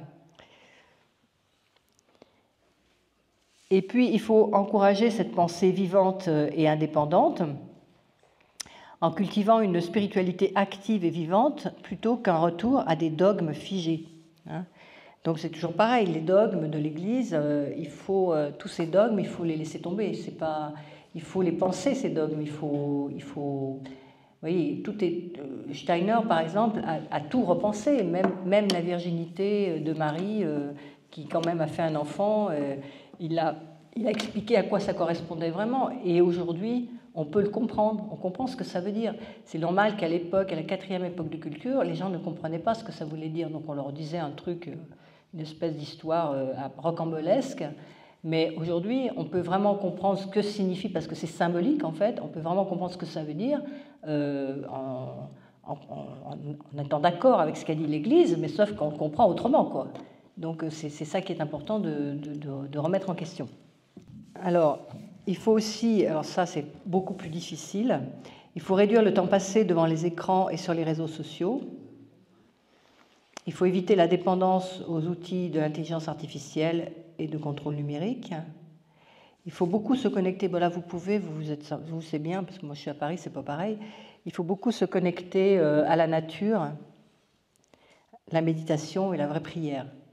En fait, la nature vous aide vraiment à retrouver un semblant d'équilibre. Mais alors, ce qu'il faut faire, si vous êtes dépendant des écrans et de l'Internet, en fait, ce qu'il faut comprendre, c'est que les écrans, ça remplace quelque chose que vous devez développer vous-même. C'est-à-dire que vous devez développer vous-même ce qu'on appelle l'imagination, cette pensée vivante. Hein. Vous devez la développer, c'est-à-dire que vous allez avoir une pensée en image qui sera de votre propre fait. C'est-à-dire votre pensée, vous pensez tellement fort aux choses que du coup, il y a des images qui apparaissent. Et donc, ces images, vous savez très bien d'où elles viennent, puisque c'est vous qui êtes à l'origine. Ce n'est pas du tout comme la clairvoyante Madame Irma, qui voit des images et puis qui dit « je ne sais pas ce que ça veut dire ». Là, vous savez, parce que c'est vous qui êtes à l'origine de la création de l'image. Donc, vous avez ces grandes imaginations. Et donc, il faut développer cette image et non pas l'image qui est sur l'écran. C'est comme si on vous donnait un téléphone. En fait, ce sont les forces démoniaques qui font ça, notamment Harry Mann, parce que c'est Harry Mann qui est le spécialiste en technologie. Il nous donne un appareil, des images, des écrans. Ça nous évite de faire, nous, l'effort de créer des images. Parce qu'en fait, on doit les créer nous-mêmes. Donc, en fait, quand vous passez beaucoup de temps devant un écran, vous devriez systématiquement, après, méditer un petit peu. Pas forcément longtemps, mais au moins 10 minutes. Pour rééquilibrer. Parce que je sais qu'aujourd'hui, Steiner a dit que c'était impossible. De toute façon, on va être de plus en plus devant des écrans et de plus en plus avec les machines. Et c'est dans l'ordre des choses. Il ne faut pas rejeter ça, c'est absolument impossible de toute façon. Mais par contre, il faut créer un équilibre. Il faut mettre quelque chose d'autre dans la balance. Et quand vous passez beaucoup de temps devant un ordinateur ou devant votre téléphone, c'est important de prendre même 5 minutes, bon, si vous pouvez prendre plus, c'est mieux, pour méditer, parce que la méditation va rééquilibrer en fait ce que vous avez créé comme carence au niveau de votre corps éthérique. Donc c'est important de toujours garder l'équilibre. C'est comme aussi l'histoire du téléphone, de s'appeler, vous appelez à quelqu'un à 1000 km avec votre téléphone, et ça vous évite de développer la télépathie. On doit aussi développer cette force-là qui est en fait qui est issue du 5e chakra, ce que j'utilise là, le larynx, le fameux larynx là, de Mars, qui est en réalité, au niveau physique, c'est un organe de parole, mais au niveau éthérique, c'est une écoute, c'est une oreille intérieure. Et donc, quand vous développez, quand vous travaillez vraiment sur vous, vous développez cet organe, en fait. Et vous développez cette capacité télépathique, entre guillemets. Vous pouvez commencer à entendre les autres, même s'ils sont silencieux. Et vous-même, vous pouvez, voilà, ça devient, vous développez votre oreille intérieure. Et si vous voulez, ce qui empêche de faire ça, c'est parce qu'en fait, on est tout le temps en train d'utiliser un téléphone quand on veut parler avec quelqu'un. Mais c'est dans l'ordre des choses. Je veux dire que c'est de bonne guerre que la technologie... En fait, la technologie, c'est une contre-image de ce qu'on doit développer en nous. Et on doit le faire, en fait. Mais comme c'est très difficile, parce que c'est tellement plus facile d'avoir une béquille... En fait, c'est des béquilles, ça. Ça nous empêche de faire de développer ce qu'on a à développer. Donc, c'est normal. Mais...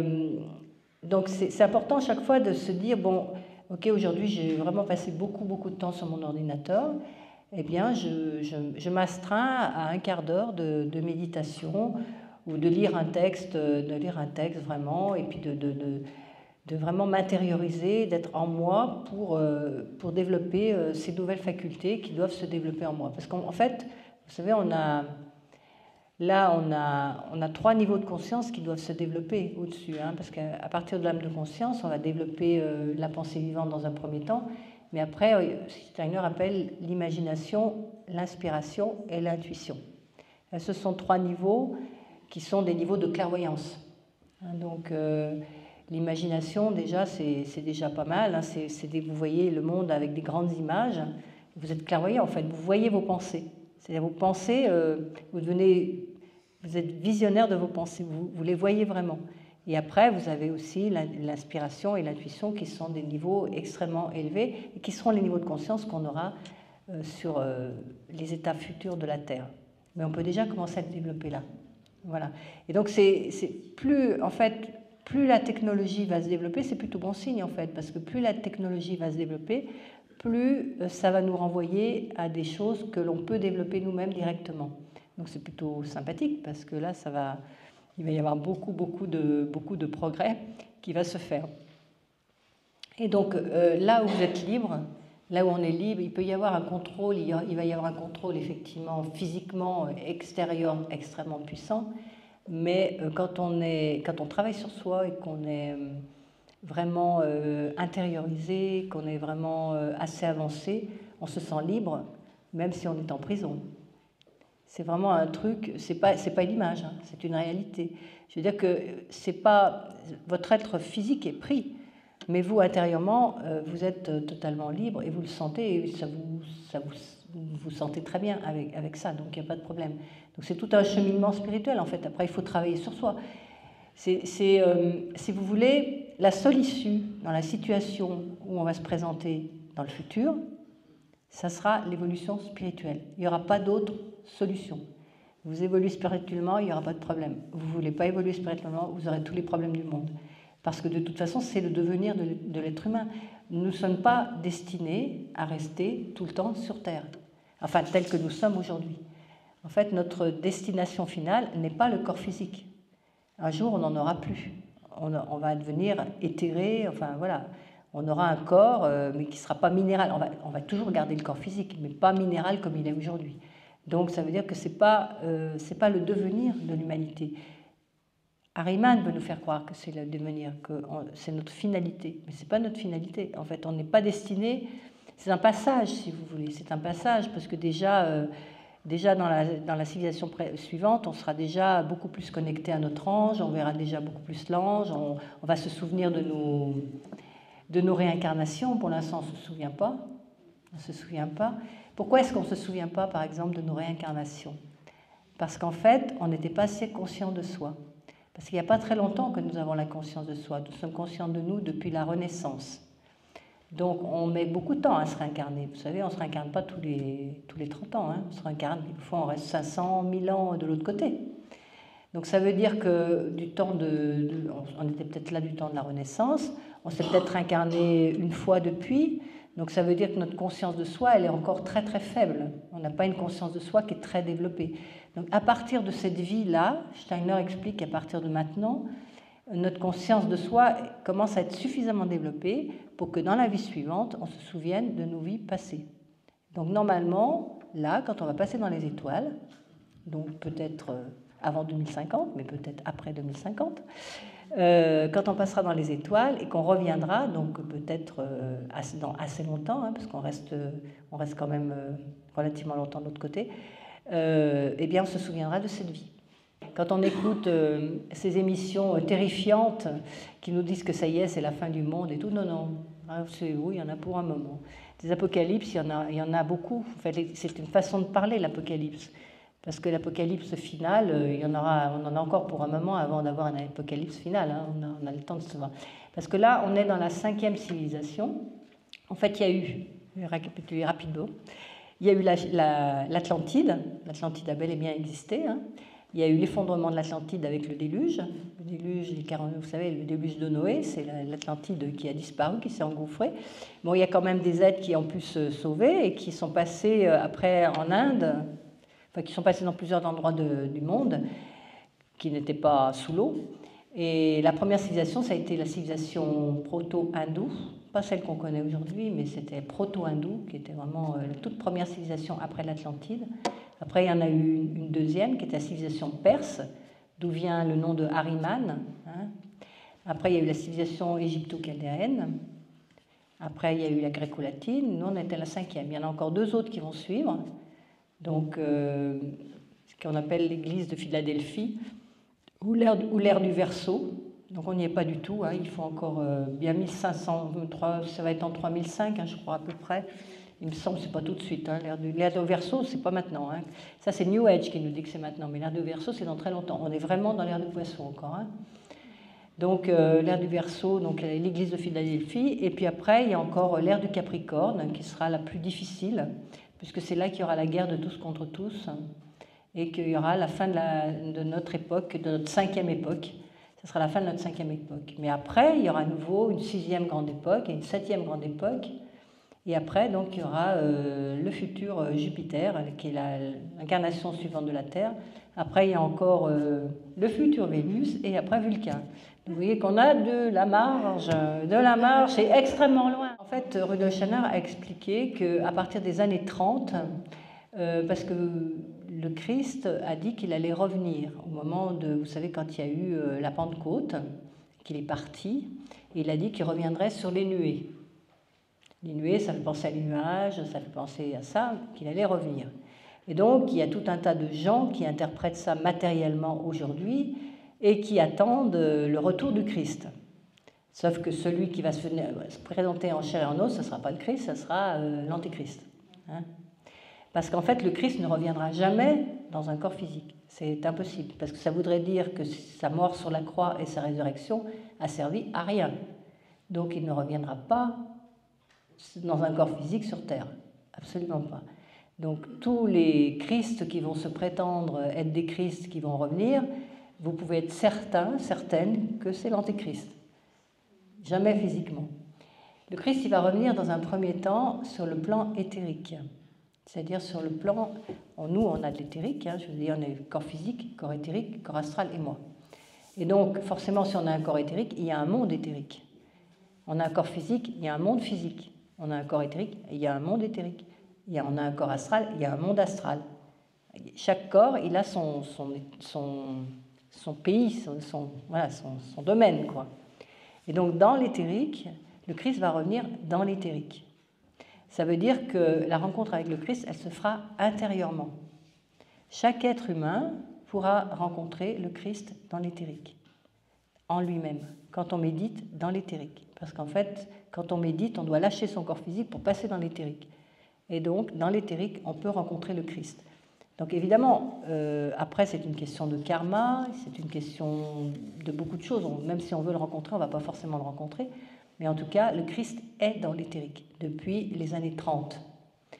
Donc, Rudolf Steiner expliquait qu'on finirait tous par le voir, mais pas forcément dans cette vie, et que peut-être dans les vies suivantes et tout. En tout cas, le Christ est là. C'est vrai qu'il y a tout un tas d'entités démoniaques, mais il y a aussi le Christ qui est là. Voilà. Donc on peut toujours se connecter. On peut toujours se connecter au Christ, sauf que la dynamique est totalement différente. Parce que les êtres démoniaques, ils s'invitent même si on ne leur a pas demandé de venir. C'est-à-dire qu'ils ne respectent pas notre liberté. Ce qui n'est absolument pas le cas du Christ. Si on ne l'appelle pas, il ne vient pas. C'est totalement différent. C'est lui, il respecte entièrement notre liberté. Donc en fait, c'est vraiment... il y a des gens qui l'ont vu déjà, le Christ éthérique, notamment quand on est dans des très grandes souffrances.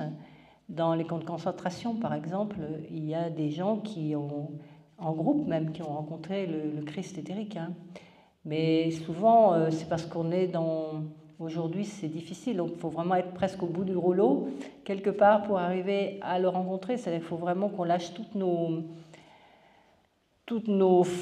peurs, tous nos freins, et que vraiment on soit vraiment en lâcher-prise pour arriver à rencontrer le Christ éthérique. Voilà, donc il est quand même là, il nous soutient, et donc on n'a plus qu'à travailler pour le rencontrer finalement. Donc il n'y a pas de problème, on est de toute façon pas tout seul, mais non seulement il y a le Christ, mais il y a aussi Saint Michel qui est mon héros. Saint Michel qui est vraiment celui qui s'occupe de notre époque de régence, donc il est arrivé en 1879 et il va rester là jusqu'en 2005, je crois, je ne sais plus, oui, 2005 à peu près. Donc il est là, donc il suffit de se connecter à lui. 2000 combien 2005, 2006, je ne sais plus. On l'a passé. 2500, c'est les 2500, oui, 2500. Ben, il y a les dates, mais les dates, je ne suis jamais bien forte, moi. Mais enfin, il a un certain temps et on peut vraiment se connecter à lui, Saint Michel, parce que, vous voyez, il combat le dragon. Et en fait, c'est vraiment lui qui est sur ces forces démoniaques, il les combat. Donc, c'est un très bon symbole, si vous voulez, de l'être humain qui veut donner naissance à son âme de conscience. Donc voilà, c'est tout le schéma qu'on a. On va aborder la conclusion, Oui. parce qu'après, on va passer aux questions. C'est ça. Donc, en conclusion, c'est par rapport aux ateliers. Oh non, t'as fini ta conférence? Oui. T'as fini ta liste? Oui. Oui, j'ai fini à peu près. Oui. Oui. Oui. Vous voulez une liste plus importante? Bah, ça, c'est déjà pas mal, Non, mais je voulais... Oui, alors je peux vous parler un petit peu de mes ateliers. Donc, il y en a un qui est sur Lucifer Ahriman. Évidemment, je parle de ça parce qu'en fait, c'est pour apprendre à les dissocier, parce que quand les dissociants qu'on arrive à gérer, c'est-à-dire à comprendre, par exemple, dans notre vie, qu'est-ce qui est luciférien, qu'est-ce qui est ahrimanien. Par exemple, il y a les maladies qui sont plutôt lucifériennes, des maladies qui sont plutôt ahrimaniennes, par exemple. Il Il y a aussi la droite, c'est plutôt arimanienne, la gauche est plutôt luciférienne. Enfin, on a tout un tas de choses qui peuvent être des symboles avec lesquels on peut quasiment s'amuser parce que du coup, selon ce qui nous arrive, à quel endroit et qu'est-ce qu'on vit, on sait si c'est plutôt Lucifer ou Ahriman. C'est quand même sympa à savoir, quoi. Et puis, on peut après se poser dans la position du Christ, invoquer le Christ, et puis trouver l'équilibre entre ces deux forces. Donc là, il y a tout un tas d'exercices par rapport à Lucifer et Ahriman. Et je fais surtout un travail, parce que dans le quotidien, je n'allais pas faire méditer les gens sur Lucifer ni sur Ahriman quand même. J'ai fait un travail sur la rétrospective. Parce que la rétrospective, c'est très important. C'est ce qui aide c'est ce qui permet de dissocier les deux compères, et puis aussi de voir qu'est-ce qui n'a pas été moral dans notre vie, en fait. Parce que la rétrospective, c'est quelque chose que l'on fait, on peut la faire pour la journée, on peut la faire pour la semaine, on peut la faire pour le mois, on peut la faire pour l'année. Qu'est-ce que c'est qu'une rétrospective? En fait, vous récapitulez votre journée à l'envers. Ça, c'est un travail, si vous n'arrivez pas à dormir, c'est radical pour vous faire dormir. En fait, vous allez vous coucher et vous vous rappelez, vous partez de la dernière action que vous avez faite avant de vous coucher et vous remontez jusqu'au matin. Souvent, on ne passe pas midi, on s'endort avant. Mais c'est une question d'entraînement. En revanche, c'est extrêmement efficace. Moi, je suis arrivée à le faire pendant 6 mois. Je ne le fais plus, là, je vous le dis tout de suite, je suis franche. C'est très dur. Hein. Je l'ai fait pendant 6 mois, et ben, j'étais consciente dans mes rêves. C'est-à-dire, dans mes rêves, je savais que je rêvais, et je modifiais mon rêve comme je voulais. J'ai dit, ah non, je ne veux pas que le rêve se termine comme ça, je vais faire comme ça, je vais faire comme ça, je vais faire comme ça. En fait, ça me rendait consciente dans mes rêves de faire ça. C'est très efficace. Et c'est très efficace aussi, par exemple, quand vous voyez un film, d'essayer de le faire redéfiler à l'envers. C'est-à-dire de vous partir de la dernière scène et de remonter dans l'autre sens. C'est très intéressant de faire ça. C'est très dur. Ça vous donne une concentration béton. Alors ça, je veux dire, vous êtes imbattable. Ça vous maîtrise votre mental, mais vraiment à fond. Et c'est surtout que dans l'astral, le temps ne se déroule pas dans le même sens. C'est-à-dire que quand vous mourrez ou quand vous dormez, vous récapitulez votre journée. Quand on s'endort, on récapitule notre journée de toute façon. Et quand on meurt, on récapitule notre vie. Mais on le fait à l'envers, dans l'autre sens. C'est-à-dire que quand on s'endort et qu'on n'a pas récapitulé, on part du dernier moment, de la dernière action. Et c'est souvent que le matin, vous vous réveillez avec la dernière action que vous avez faite. Vous avez remarqué ? Par exemple, vous voyez un film, le matin, vous vous réveillez avec presque le film que vous avez vu, la dernière action que vous avez faite. En fait, vous revoyez à l'envers. Parce que dans l'astral, le temps se déroule dans l'autre sens. C'est-à-dire que nous, ça se passe du passé au futur. Dans l'astral, c'est du futur vers le passé. Ça va dans l'autre sens. Alors, quand vous récapitulez, vous vous mettez dans le même sens que l'astral. Et donc, vous passez dans l'astral. Et donc, vous développez des dons de clairvoyance et tout ça. Vous pensez, en fait, comme votre ange. Vous pensez comme les êtres spirituels, parce que vous pensez dans l'autre sens. En fait, c'est le futur qui va vers le passé de l'autre côté. Donc, c'est très difficile, mais c'est très efficace. Voilà, donc ça, c'est ce qu'on appelle... donc, on va en parler dans l'atelier samedi. Voilà. Et après l'autre, c'est plus un séminaire de guérison, je dirais. On va quand même parler du gardien du seuil. C'est Lilith. Lilith, vous savez, cette femme serpent qui aurait été la première femme d'Adam, dit-on. Donc, c'est le féminin noir, on peut dire, parce que c'est un séminaire sur le féminin, mais le féminin, c'est la psyché, hein, c'est le psychisme. Donc, qu'on soit homme ou femme, on a une psyché, et la psyché, c'est quelque chose de féminin dans l'être humain. Le corps humain, c'est quelque chose de masculin, la psyché, c'est quelque chose de féminin, et l'esprit, c'est quelque chose de masculin. Donc, les mythes du féminin, c'est sur la psyché humaine. Et donc, il y a cet aspect noir qui est Lilith, qui est un peu notre gardien du seuil, ou nos Lucifer Ahriman en nous, Lilith, hein, qui est cette femme qui est présentée avec un serpent qui l'enroule. Donc, on va parler un petit peu de Lilith et on va quand même essayer de la débusquer. Cette Lilith, elle est marquée dans un thème astral, c'est ce qu'on appelle la lune noire. Donc si vous avez votre thème astral, ceux qui vont y participer, ça sera bien d'essayer de savoir où est votre lune noire, qu'on puisse en discuter, parce que c'est le point, le point le plus caché du thème, c'est celui aussi qui est le plus problématique, on dira, dans une destinée, cette lune noire. Vous avez après Ève qui est celle qui a croqué la pomme, qui s'est fait tenter, donc qui représente la lune blanche, et qui, elle, donc on va travailler sur tout ce qui est culpabilité, toutes ces choses-là qui ne sont pas tout à fait d'équerre, qui n'ont pas lieu d'être en fait. Et puis on termine avec Marie, où on développe les trois qualités mariales, qui sont la virginité, la maternité et la nuptialité. Nuptialité, se marier avec l'esprit, la virginité, développer cet aspect pur, cet aspect innocent en soi, et la maternité, donner naissance à son être intérieur. Voilà. Tout un programme, hein.